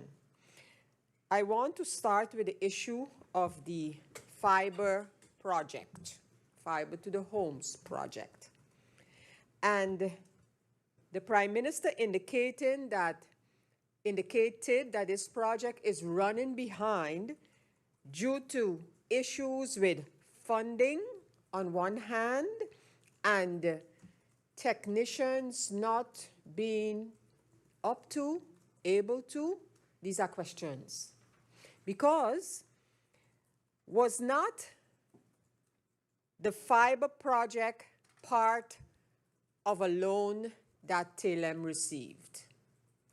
If so, what has gone wrong with the funding? Since something is wrong with the funding, what is the outlook for the balance of the project? Are we going to get somewhere? Are we going to go somewhere? And was this project not started on the basis of a plan utilizing the capacity within Telem and other? So, if there's an issue now with the technicians at Telem and the execution of this project, where did that problem come from? How did that problem come into the execution of this project? But the most important summarizing question regarding that project is the outlook. The outlook for the project, completion, financially and otherwise. Are there any pending court cases with respect to this project or this program? If so, which are these and on the basis of what have these cases been initiated or announced? A lot has been asked regarding the report by the SOAB. Coincidentally, just yesterday, I asked the Deputy Prime Minister about government's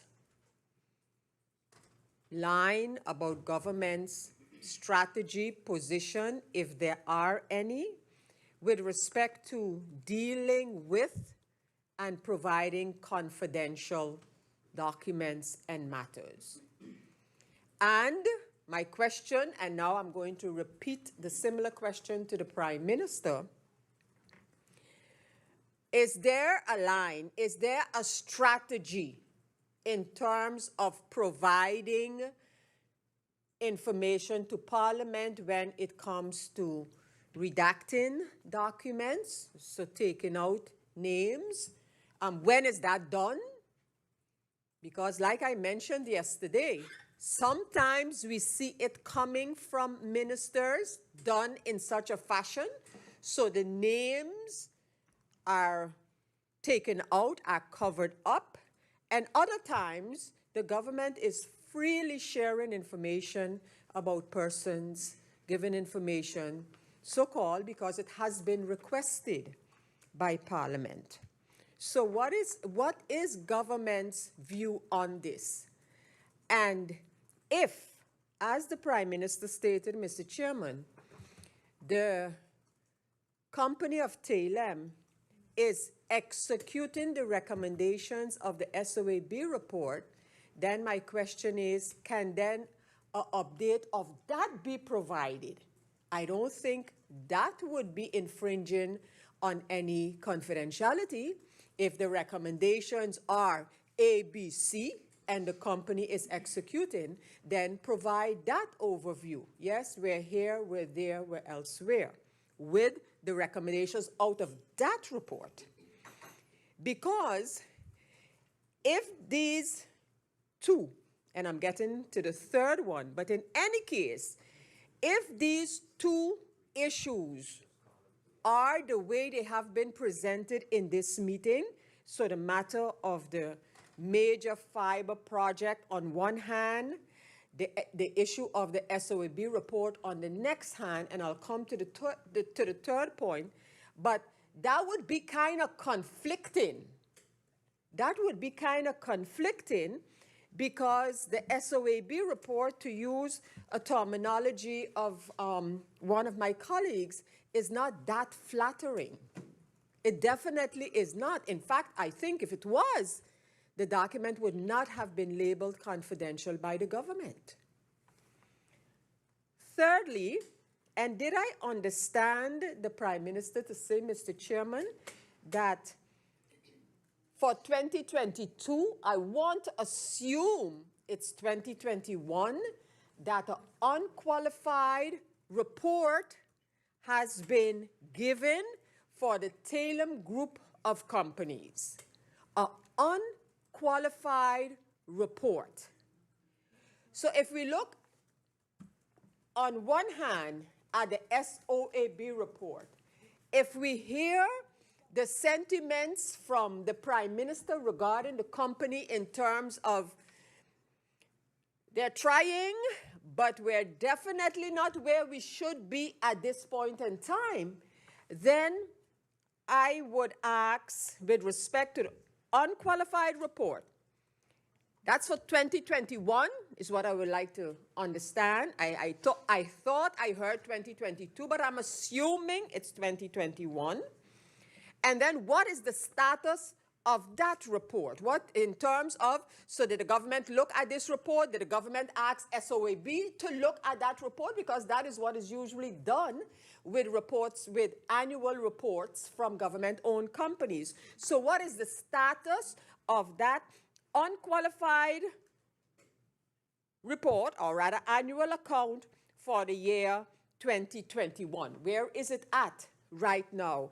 And can that, like Parliament has asked in the past, can that then be shared with Parliament? So the latest annual report of the company, Telem Group of Companies. Mr. Chairman, I look forward for these three matters to be addressed by the shareholder representative, the Prime Minister of Telem Group of Companies, and I also look forward to hearing answers given to questions posed by members of Parliament who spoke before me. Thank you. Thank you, MP Westcott-Williams. And we go over to the next speaker, MP Ludmila de Weaver.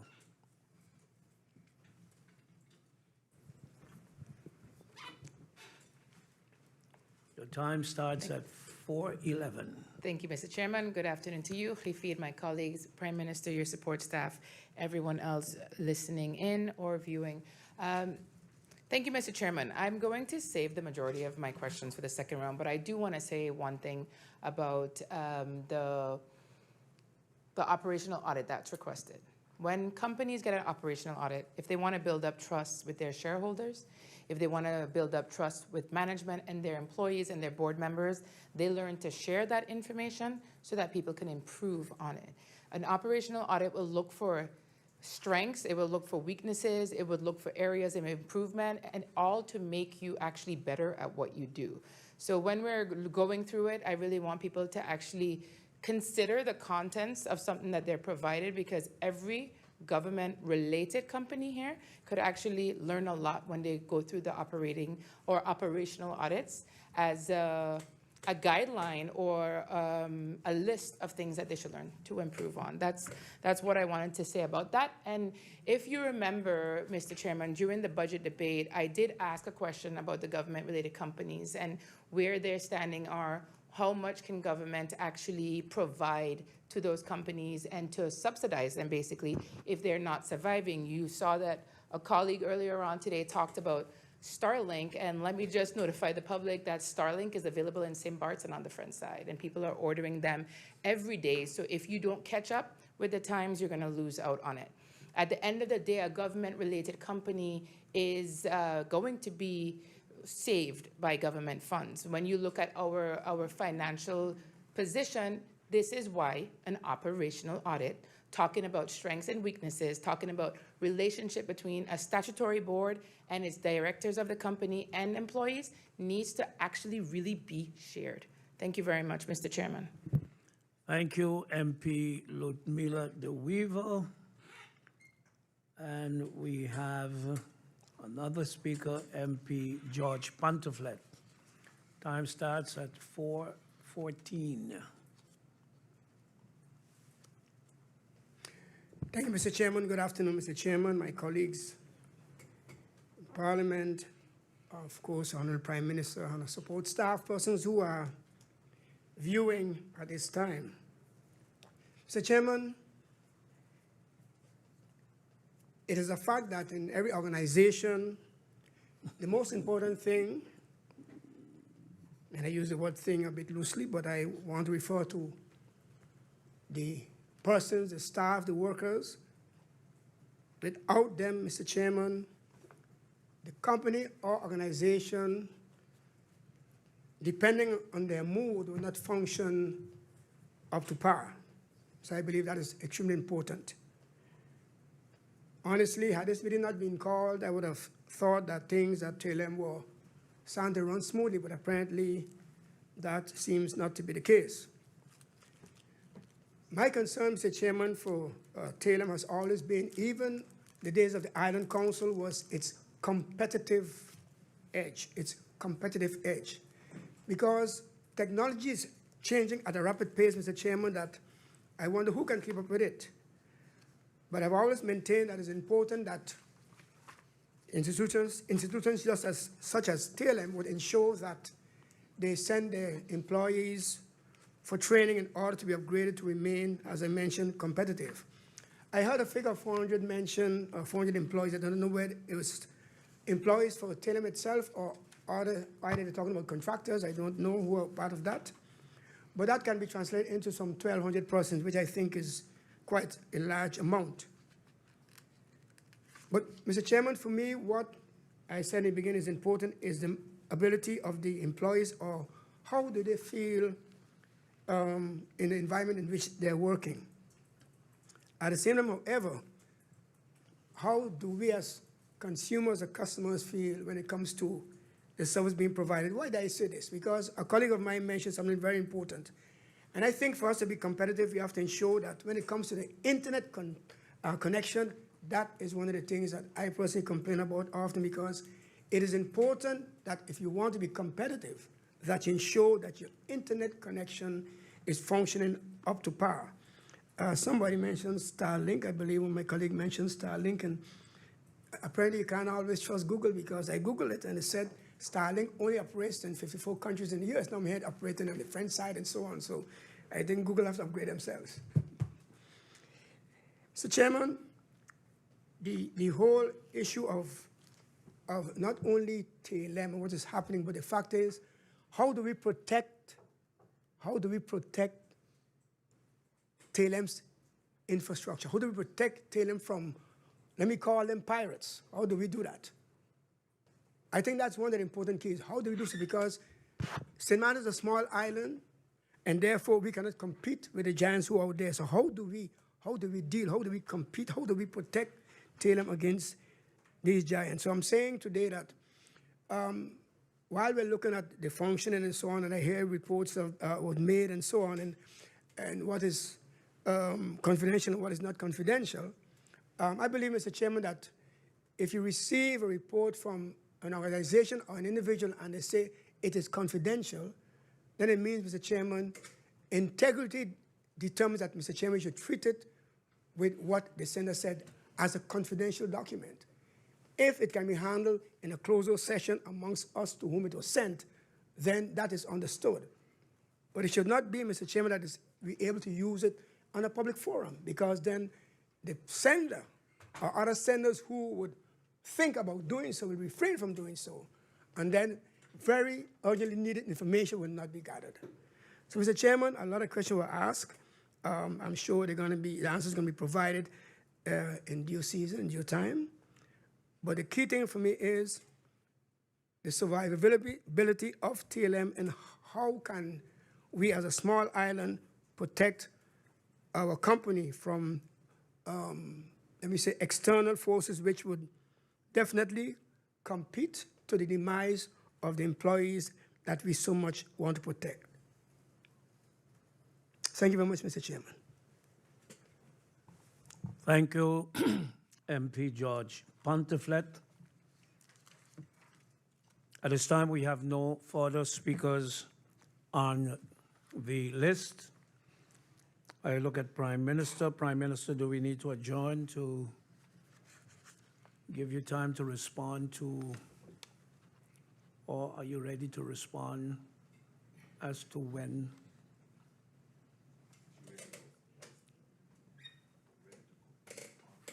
Prime Minister, the floor is yours. Thank you, Mr. Chairman. Chairman? Ain't supposed to go green? Oh. Thank you, Mr. Chairman, and thank you to the members for their queries and questions. We checked the system to see how this document was shared. We did go over the history of the request for meetings, etc. After we'd handled the meeting with Telem, the decision had been made that we would redact and send. However, who would have done it was not clarified in the decision, and that was a delay. So at the point when we was like, okay, we will share it as is, however, it has to be shared via the confidential route, the usual confidential route that was stated in the letter to which it was hand-delivered here to Parliament. So I would have trusted that it would have been handled that way and not see it on the desk of an MP being rifled through. However, it is what it is. Again, it is sensitive information therein. It is an operational audit. And I stated in my opening statements, if we want to go into the details, that it would be done with the management here to be able to go into the details in a closed door meeting. So as such, we will go through the questions with management and determine what can be answered. And if Parliament still wants to continue with the other questions confidentially, then we'll be able to do so. Thank you, Mr. Chairman. The management is off island at the moment, so the last one left today.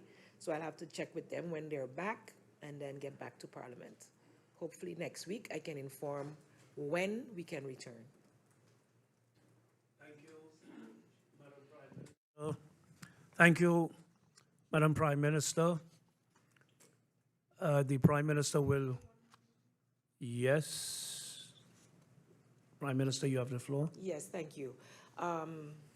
Indeed, since we will more than likely be adjourning the meeting, I didn't want it to end and not start back, not know when we starting back, without saying at least that as shareholder, the supervisory board, questions were asked about the current supervisory board, etc., who's there, who's not there, that the report reveals that there's a better communication with the supervisory board and that they meet certain levels is important because the supervisory board has to do the actual checks and balances with the operation company. So in the next meeting, we will definitely be ensuring that all levels are involved. It is not supposed to be that the government of St. Martin is in the nitty-gritties of the operations. However, of course, government of St. Martin wants to ensure that the employees at Telem and all our companies have a level of satisfaction and contentment and ease of working at their jobs. So that will definitely be brought forward in how this is being handled and will be reported on when we return. Thank you, Mr. Chairman. Thank you, Madam Prime Minister. And with that, we adjourn this meeting until, we adjourn this agenda point until further notice.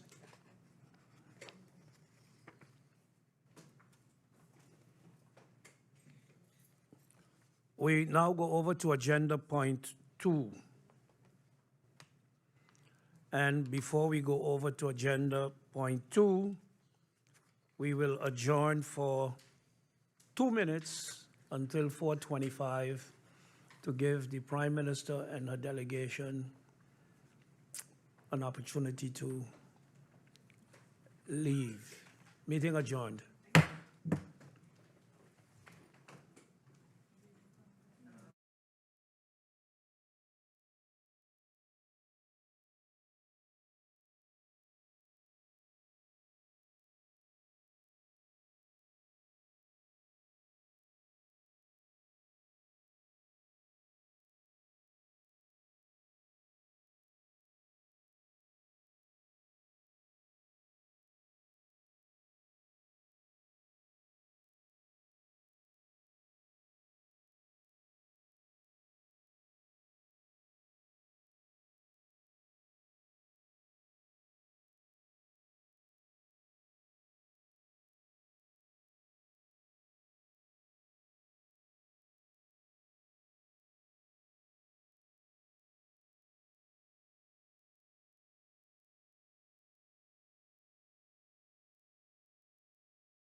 We go over to agenda point 2, ratification of the decision list of the Interparliamentary Kingdom Consultations, IPCO, held from June 1st through 5th, 2023 in The Hague. Incoming document 826 of the current parliamentary year, dated June 5th, 2023. The recently held tripartite and interparliamentary kingdom consultation, IPCO, was held from June 1st through 5th, 2023 in The Hague. During this 4 days event, members of parliament from within the kingdom participated in presentations and held discussions on the following topics: recent developments per country, the to-be-written draft consensus kingdom law on data protection, the to-be-established National Slavery Museum in Amsterdam, impact and processing of the colonial and slavery past, filling in the space behind the comma, the to-be-held kingdom conference at which the members of the different parliaments wish to be present. This Kingdom Conference is tentatively scheduled for December 14th to 15th, 2023 on St. Martin. The delegations also discussed climate change with Mr. Ed Naples based on his report titled, "It is Never Too Late," which is on climate change in Bonaire, and the progress of the report, Concerns of Caribbean Students. The consultations also included a working visit to the Green Village of Delft University of Technology, a field lab for sustainable innovation in the urban environment. At the end of the deliberations, an agreement list was drafted and signed by the respective delegation leaders. Parliament received the decision list of the Interparliamentary Kingdom Consultations, IPCO, held from June 1st through 5th, 2023, in The Hague, the Netherlands, on June 5th, 2023, via email. This document is registered as incoming document 826-2022-2023 parliamentary year. All members of Parliament received a copy of the agreement list via email. At this point, I put a question to the floor of Parliament. Are there any comments or proposals on the decision list as presented? The allotted speaking time is 20 minutes in the first round and 10 minutes in the second round. So far, we have one speaker, MP Westcott-Williams.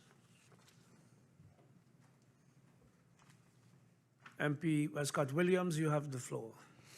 Thank you, Mr. Chairman, and a good afternoon again. And now on the topic of the decision lists as arrived at during the last IPCO/tripartite discussions. Mr. Chairman, I've stated this before. I've stated this in the corridors of the IPCO, and I'll continue to state it, that especially where the declarations, the so-called, it's called an agreement list, but there are not many agreements that we have arrived at, except maybe those such as we will meet again. And it is clearly a slow deviation from the manner in which these agreement lists are drafted or have been drafted. We have gone from a situation where the parliaments, the four parliaments that meet, especially in IPCO consultations, will leave these consultations with clear directives as to their governments. We have seen it in IPCO agreements, going back to SDGs, follow up on SDGs, and many other topics for which there was a certain understanding that was arrived at, and then the follow-up with the government would give some tangible information. I lack those type of agreements in this agreement list. Mr. Chairman, nevertheless, some of the topics that we have discussed, not only in this last one, but the one in March as well. And when we see the presentations that we have received on topics such as the slavery past and the democratic deficit, and they have been sort of watered down and left up to the individual parliaments and countries as far as this last agreement is concerned. Generally, my take, who agrees, agrees. Who does not agree, does not agree. That's my take on it. And Mr. Chairman, so during our last IPCO trip, we had several encounters. We had several gatherings, and one of them was with the students and young professionals in general of St. Martin, that was organized for the visiting parliamentarians in the Netherlands. And Mr. Chairman, of course, many MPs during that meeting, and rightfully so, made a call of come back home to our young professionals, some of them still students in the Netherlands. And take note that I said, rightfully so. I think it's a call we should continue to make. However, when making that call, consideration should be given to the specific circumstances and what it would mean for persons to follow that call and come back home. So it is not sufficient to say come back home, but rather get an understanding of what it would take, and if it's even possible for many of them to just come back home, especially those who have settled in already, have jobs, have children going to school, etc., etc. So, Mr. Chairman, to keep these persons tied to, involved with, participating in what is happening on St. Martin might require more of a hybrid situation. So, whereby they don't have to leave, at least not now, right here and now, the Netherlands, but rather be able to participate in major projects, in major consultancies that are being looked for on St. Martin.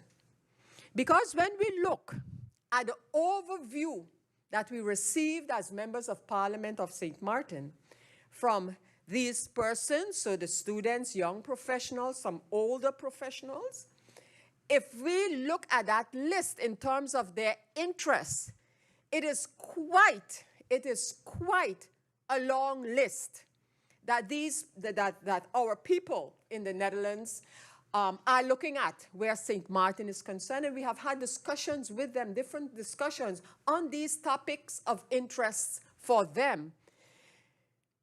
I refer to that, Mr. Chairman, to say that while I endorse the call, and we should continue to make it, interesting, seeking persons' interest to return home, it cannot be a blanket call. It should not be a blanket call without consideration for the circumstances that many of them are in right now.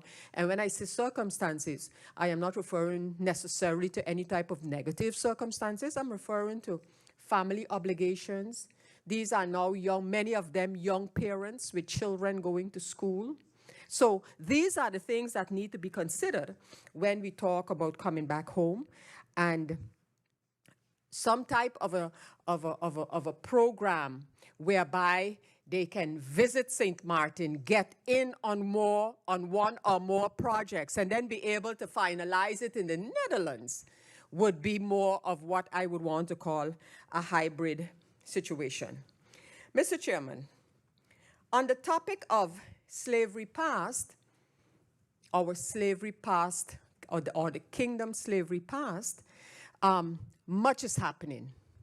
Much is evolving, and just recently, again, a publication regarding this was published. And when I look at our response, I think we are constantly running behind. I discussed when it was presented to us, the creation of the Committee on St. Martin to study and advise on slavery, reparation, and everything that goes with it. And Mr. Chairman, I think it's unfortunate that the government, in its wisdom, saw it necessary to put a temporary committee together for starters.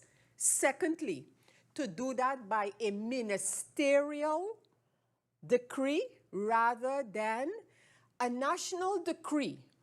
And I am not convinced by the words or the reaction in terms of it being an urgent situation that it would then have taken that course. What is the big difference? One would ask, well, ministerial decree, national decree.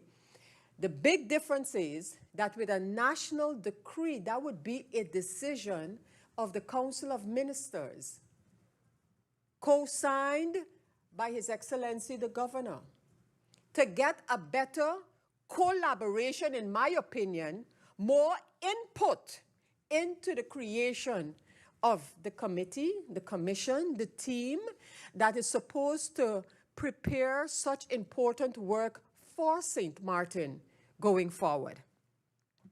Mr. Chairman, as I said before, I don't see much to be had out of this declaration. I don't see many agreements, but I do believe that the issues that we have continued to highlight during IPCO discussions and debates here in the Hall of Parliament, such as one, review of the Charter, the democratic deficit as it appears in the Dutch governing program, the Kingdom Conference that is supposed to be held.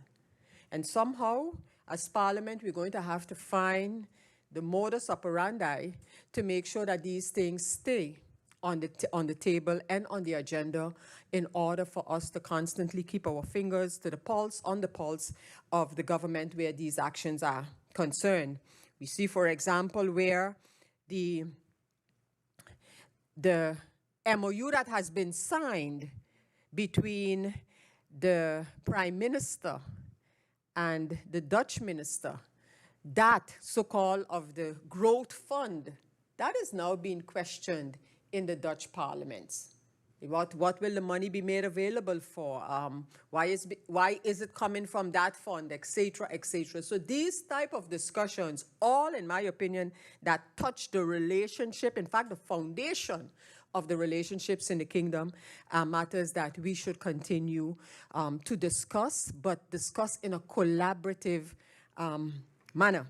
So, Mr. Chairman, those are just my few comments on especially the IPCO agreement, and I do hope that the matters that we had considered important going into the IPCO discussions, that these remain important and to be discussed. I thank you, Mr. Chairman.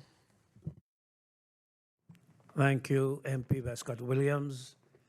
We have one more speaker, MP Rolando Bryson. MP Bryson, you have the floor. Thank you, Mr. Chairman. Good afternoon to one and all once again. Mr. Chairman, the decision list of IPCO is, of course, something we will decide to approve today, but I think I want to give a bit of background on how we come to such a decision list. Because for me, especially first going to IPCO, the impression I would have gotten is that this is a sort of decision-making body that sits on the seat of government. As an inexperienced parliamentarian, I quickly learned that the dualism of our system is respected, but the right of the parliament to demand information or to suggest actions to our respective governments is what also forms a part of what we do in IPCO. Mr. Chairman, the decision list is prepared based on the discussions that we have at IPCO. So a lot of it, indeed, if you read most of it, is kind of a summary of what was done or what was discussed. But if you look at specific areas and some of the key topics, at least that members of our delegation brought to the forefront, they find their way in actionable means, in my opinion, from what I read within the decision list, and that is the part of this decision list that I wholeheartedly agree and support. Also, before preparing the decision list, as you know, Mr. Chairman, the chair of the committee and the delegation leader, we meet with the other chairs and delegation leaders to discuss what the administrative personnel have kind of put together, and then we all have the opportunity to say, no, well, we also had discussed on this, we also agreed on that to ensure that the input is there. But before you and I did that, what we do is we sit with the delegation. There's the delegation meeting that takes place, where we can hear from our delegation members, look, you know what, during data protection, I think we had asked that the government should do this, and with slavery, we discussed that we should do that. That opportunity is a very important part, so that we are armed with what the delegation wishes to see find its way onto the IPCO decision list. So, Mr. Chairman, just like when people speak of Parlatino, or when we speak of IPCO, or any activities we do, when we attend these meetings, it's also what our contribution and what we take from it and what we contribute towards it is what is important. Because, Mr. Chairman, I can recall one of the things that we discussed, data protection, which was requested by the St. Martin delegation, and we got a technical briefing on this. And one of the things that was a very clear consensus is that there needs to be some clarity on why the need for a consensus law in order to go towards to data protection in our country, as opposed to using local legislation. That became very apparent.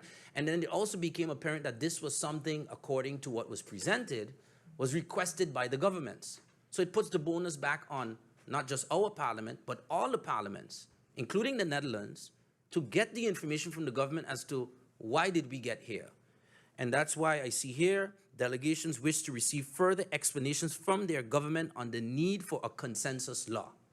I think this is important, because for us to go forward and prepare that indeed this law is going to make its way through our parliaments for us to be able to respond to such legislation, now we can make sure that we are all 4 countries, so not just us independently asking it of our government, but we can get the story from what the Dutch government had intended and what our government at that time, whenever it was requested that we need a consensus law for data protection, that we understand the context as to why and when. But, Mr. Chairman, more importantly than that, and you will recall that this was a very heavily debated aspect of the decision list.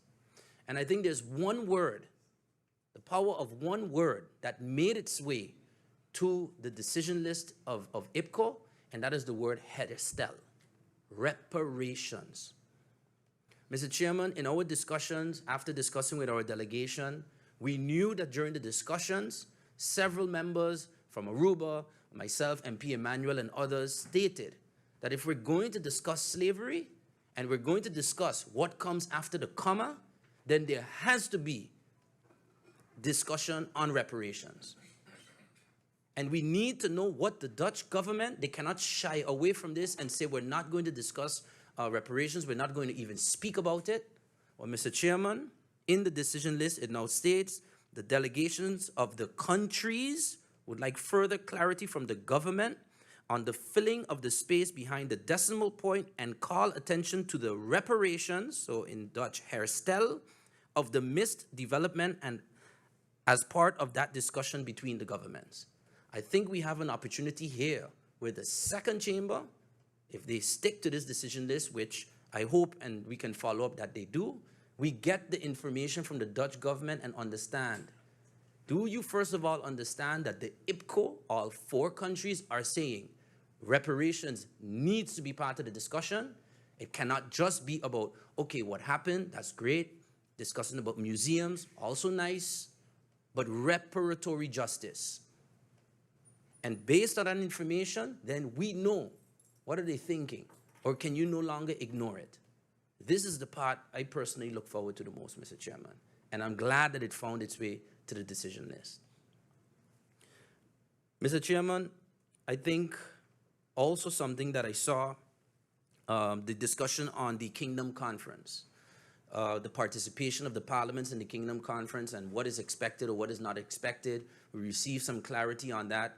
Now the parliaments have decided on 4 points that the parliaments feel need to be considered in terms of our participation in the Kingdom Conference to be held in St. Martin the 14th and 15th of December 2023.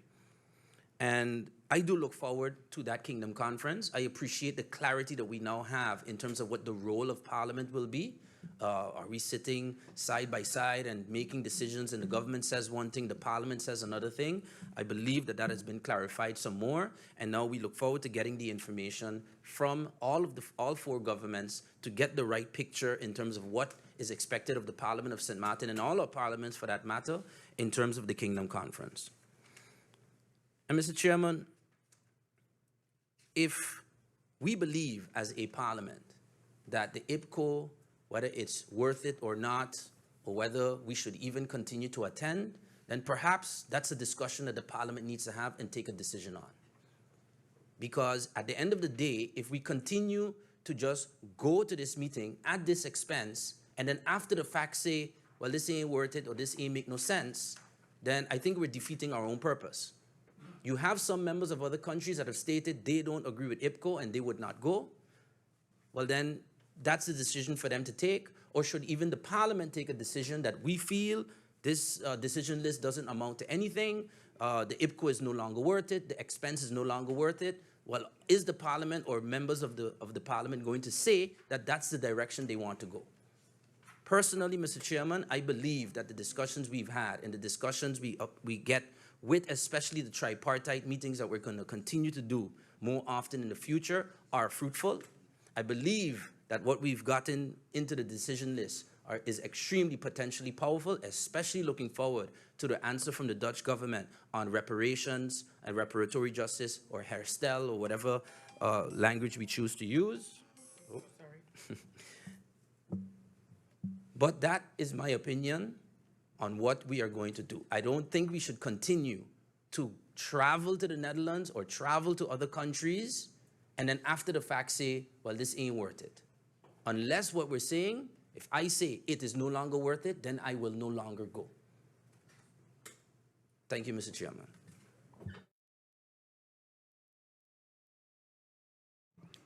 Thank you, MP Bryson. We move over to MP George Panter-Flett. MP, you have the floor.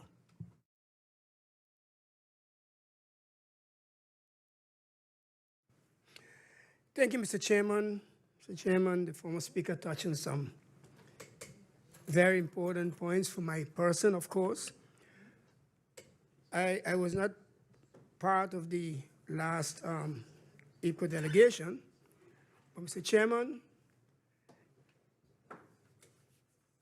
reparations. Mr. Chairman, I think it was this morning or yesterday on the front page of the daily newspaper, and I'll paraphrase, that the Crown, or research where a report came out, a book, saying that the Crown benefited financially to the tune of some $600 million. I think they mentioned 1660 to 1670, I'm not sure, but it's something like 95 years between that period of slavery. Mr. Chairman, of course, when I see those kind of statements, I always take a closer look. In the agenda point that I think was adjourned, one of the things was mentioned with regard to the issue of, I believe, government-owned companies needing finances and so on. And why I mention this, because, Mr. Chairman, when I came up with the matter of debt cancellation and so on, I was not only referring to what the government of St. Martin, so-called, owes the Dutch government, but I was also talking, Mr. Chairman, about what the government of St. Martin owes to Telem and probably GB and other creditors in St. Martin. So it is more than the 1.4 billion or whatever that I'm talking about, Mr. Chairman. And Mr. Chairman, looking at that article, when I did the math, I realized that it stopped at 1770. But slavery was abolished in 1865. So I wondered what happened to the other 95 years. So then I might say it's another 500 something million or whatever, Mr. Chairman, excluding the interest. Excluding the interest. So, Chairman, I am happy that that matter of reparations is being mentioned because, Mr. Chairman, we need the finances. We need the finances, and it's owed to us. I was happy to hear Dr. Sumar here in the Parliament, I think last week, Wednesday, I think it was, when she said, I'm going to paraphrase, They can't tell us what to do with our money. They cannot tell us what to do with our money. And for those who are viewing this meeting, it is not their money, Mr. Chairman, it is ours, Mr. Chairman. Because for 400 years, we didn't get paid 1 cent. And I'll maintain that. Mr. Chairman, I am curious to hear what will happen, because as the Prime Minister said, it was a comma. And the issue is, I think some might have it wrong. They are not the ones to say what comes behind the comma. We are the ones to say what comes behind. We have to determine exactly what the cost is, not them. Not them. See? I'm tired of us, some of us just feel as if, the Dutch is their money, and yes, we had this and we had that, Mr. Chairman. When they put us on the slave ships, they didn't ask us any question. When they shackled us in the bottom, Mr. Chairman, where some of us urinated upon each other, Mr. Chairman, they didn't ask us any question. When they took some of us, Mr. Chairman, and hung us over the sea on poles for the shark to eat us, Mr. Chairman, they didn't ask us any question. They didn't ask us anything. Sick and tired defend. Don't defend them. They're wrong. And today, they're where they are because of the backs of slavery. And we should stop bowing down and tell them, oh, it's their money. And this, you see this October 2023, about the 328 million guilders? I can't tell the government what to do it. I wouldn't pay them a cent, Mr. Chairman. I wouldn't pay them a red cent, nothing. Let me see what they would do. You got to start paying me back what you owe me. And I'm not sitting on dialogue on your terms either. It's my terms. I would like to relax on this, Madam Mr. Chairman, but I can't. Because I need somebody to pick up the baton and carry on the race. So, Chairman, I read a little piece that got me so upset. Some lady presented a motion about what? Aruba should not get any recourse with regards to the loan or liquidity support, the loans that they encourage during COVID-19 if they don't agree to a so-called CFT. Who is she, Mr. Chairman? Who is she? So, Mr. Chairman, any opportunity I get to address this matter, I will address it. Because the more and more I read and research, and I see the manner, because we were considered property, Mr. Chairman, property by law. By law. This is why I tell them, don't tell me about their law, okay? If you want to follow it, fine. And I can't do it alone, but not following their law, Mr. Chairman. We sit down and we discuss their law, how their procedures should be worked out, Mr. Chairman, and what they say about this, Mr. Chairman. What about our rights, Mr. Chairman? What about our rights? So I want the viewers to pay keen attention to what's going to transpire the next couple of weeks and months and so on, because I mentioned the issue of the low-hanging fruits. While we're busy with reparation, Mr. Chairman, I mentioned the issue of low-hanging fruits. 1.4 billion, cancel that. Debt that government owes to the companies, cancel that, Mr. Chairman. They are paid off. Our students, Mr. Chairman, who have debts, that should be paid by them also, Mr. Chairman. Let us start there. All the amount that is known, let us start there. But no, we're going to sit down 10 years, 20 years, 80 years, and discuss with them what? On their terms, Mr. Chairman? I see where they threaten to come up with, instead of interest-free loans, to come with 3%, up to 8%. No. But you know what's interesting? The US dollar never devaluates, neither the euro, but then they're going to talk about devaluating our currency. Interesting, Mr. Chairman. But that nonsense has to stop.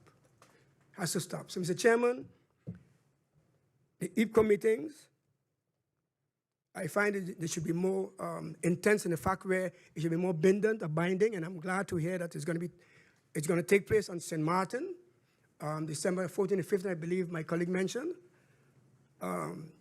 It's going to be very interesting. But let us just not only talk, but take action, because that Kingdom Charter, if you have to go through it, Mr. Chairman, and sit down and discuss with the Dutch, you will discuss until Jesus comes, you still will not get out of it, Mr. Chairman. So I'm saying it is time for us to structure what we want ourselves and present, Mr. Chairman, because colonialism is not over as yet. Because as long as you have others who can tell you, you can't borrow from this one, you can't borrow from that one, Mr. Chairman, then you have a serious problem. So then you don't have any authority, but you're still a colony, Mr. Chairman. Thank you very much.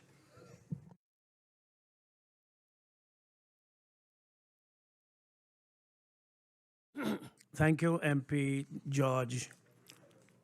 Panter-Flett, we have come to the end of the first round, and we would go over to a second round if it is needed. Does anyone require to speak in the second round? The first speaker, MP Westcott-Williams. Thank you, Madam.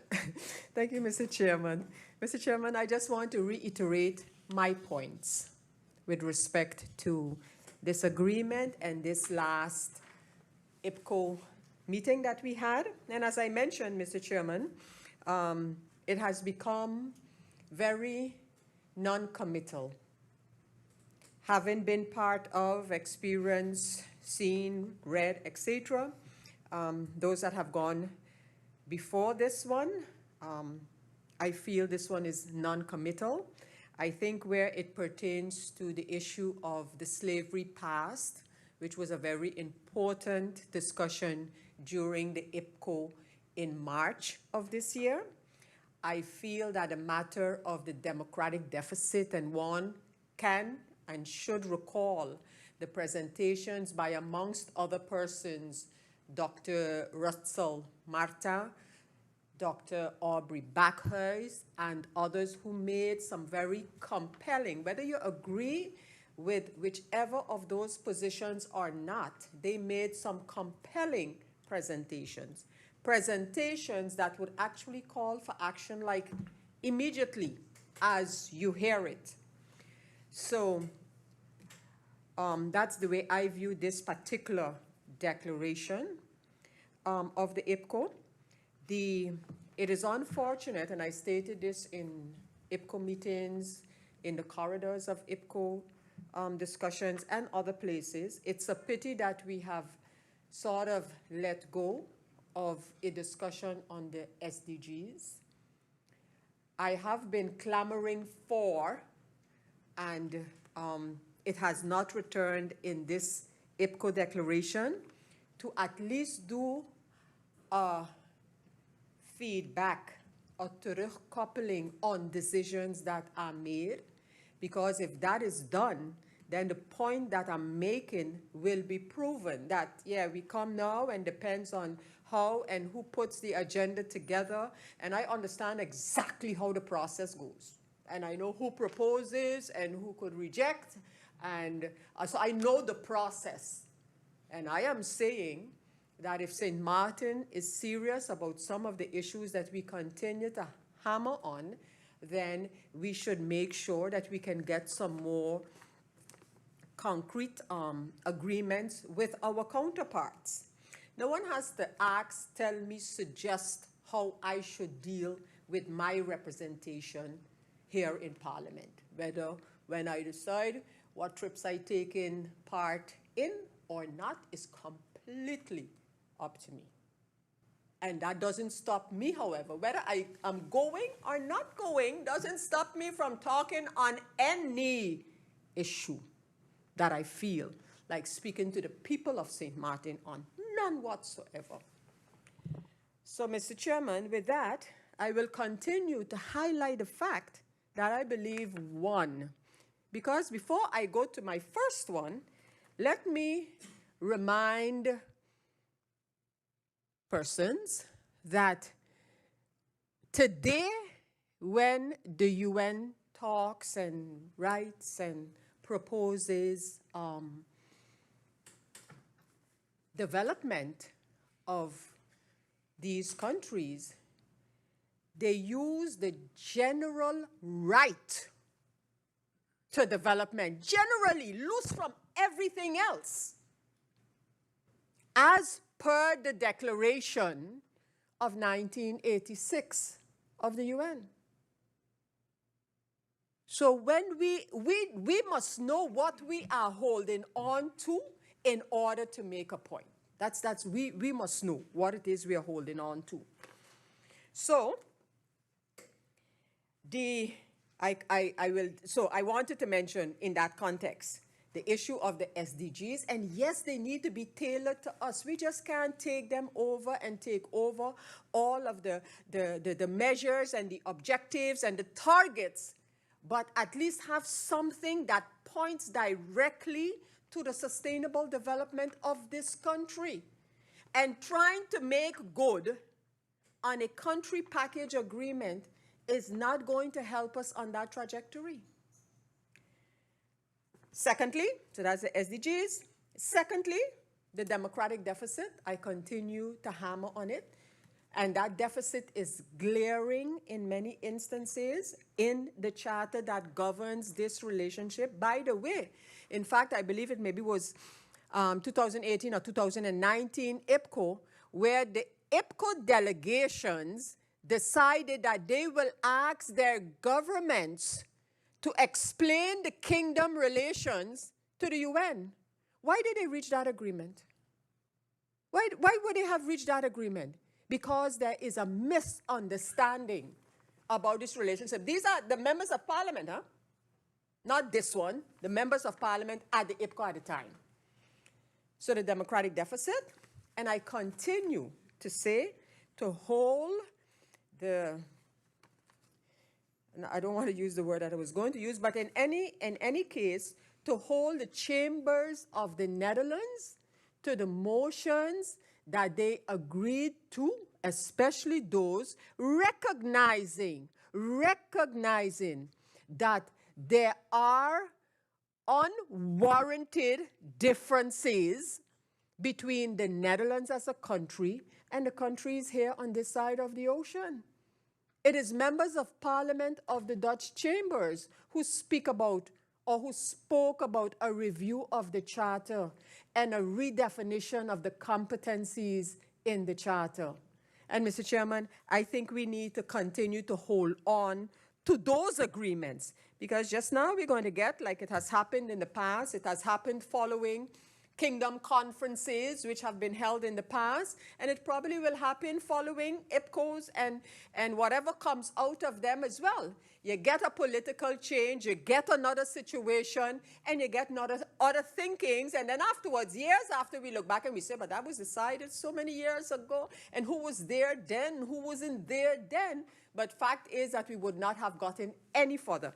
And if the insistence on a kingdom conference was not being made, the last one would still have been and remained the 2014. They had one that was sort of considered a kingdom conference. Thank you, Mr. Chairman, and yeah, thank you. Thank you, MP Westcott-Williams. And we go over to the next speaker, MP Rolando Bryson. Thank you once again, Mr. Chairman. Mr. Chairman, the decision lists of IPCO are available on the Second Chamber website, on the Parliament website. They are there. And when I go through the decision lists of those IPCOs compared to this one, Mr. Chairman, it is not to say that back in the day, the decision list used to just have these far-reaching things that were completely, I don't know what the expectation could be. But what I do know is that the language and the manner in which the decision list is written,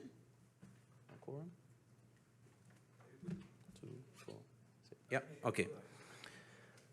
The manner in which the decision list is written, the type of agreements and how far those agreements reach are basically the same. Mr. Chairman, if you look, for example, at the decision list of the IPCO in 2017, Mr. Chairman, the same type of activities you had back then, discussions on klimaatverandering and energy, it's not to say that the expectation is that this decision list says that we are going to be carbon neutral by 2030. That's not what has been done at IPCO in the past, according to the previous decision list. It is a summary of the discussions, and the information and the position of the IPCO goes to the respective governments in order to get an answer, just like the decision list today. So all I'm saying What changed between then and now? The decisionists have the same teeth, have the same level of action that they've had all those years. But suddenly today, IPCO ain't no good. I don't think it has as much teeth as it has before. It's the same. We talk about discussing SDGs. I have it right here in front of me, klimaatverandering and energy. So to me, it is very clear that we've had the discussions, but you then forward the information to the government. So, Mr. Chairman, all I ask and all I suggest, and I can make suggestions just like some could choose not to take them, is simply, if we decide that IPCO no longer is valuable, then that should translate into our decision to travel. That is all, Mr. Chairman. Thank you. Thank you, MP Bryson. We move over to MP George Panter-Flett. Thank you, Mr. Chairman. Mr. Chairman, it might seem as if I'm retracting, but I'm not, because in certain instances, one has to dialogue. But one of the things we must face, however, Mr. Chairman, is the issue of reality. And why I said we cannot continue following a system that we didn't put in place. My colleague mentioned the issue of the SDGs. And I've been looking at that for the last, I would say, 5 or 6 years. And every time, Mr. Chairman, they keep changing the goalposts. You know, let's say, let me say 1970, let me say to 1980. And then they change from 1980 to 1990. And then you have 2015 to 2030. And one of the number one thing is to end poverty, get rid of poverty. But Mr. Chairman, when you look at the real statistics, poverty is increasing. It is increasing, Mr. Chairman. So I'm saying we, and rightfully so, St. Martin, the other islands can also participate. St. Martin has to sit down and say exactly what my priority is and work towards that. What are our priorities and work towards that? So honestly, Mr. Chairman, the SDGs, as I said, as long as I can't decide how to move forward, and then the reforms, all these things cost for money. All these things cost money, Mr. Chairman. So in order for us to move forward, we've got to get the debts cancelled, number one, and those who also have to start assisting in that venue, Mr. Chairman, because if you look at Article 73 of the United Nations Charter, Mr. Chairman, and I'll paraphrase it a bit, the state is the one responsible because you colonize these countries, these islands. So you have to make sure that before they leave, or when they're ready to leave, that they're at a standard where they can stand on their own 2 feet, because that's not how they started, because of your power over them, Mr. Chairman. So let us get that clear. So let us don't say, you know, you're not doing it, or you're not doing it well. No. The colonizers who are responsible have to give all the necessary tools, finances to ensure that we are on our feet solidly so we can move forward. I heard something took place in Aruba where between the ministers of labor or health or whatever, and I smile because as long as we can't determine, look, I want to also have Cuba, doctors from Cuba come to St. Martin, then where are we going? Then where are we going, Mr. Chairman? Let us look at that also. Thank you, Mr. Chairman. Thank you, MP George Panter-Flett. I want to thank you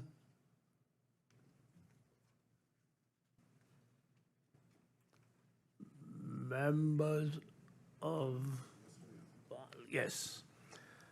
I want to thank you, members of Parliament. We have come to the end of the deliberations on this advice.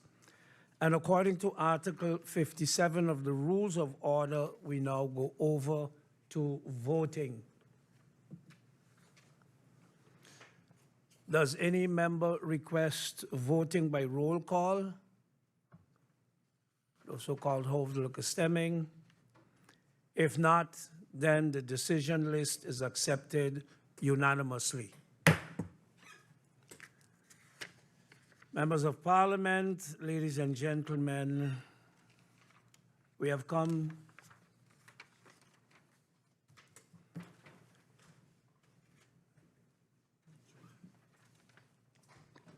the agreement list will be forwarded to the government, and they will be requested to respond to the agreement list. Ladies and gentlemen, we have come to the end of this public meeting.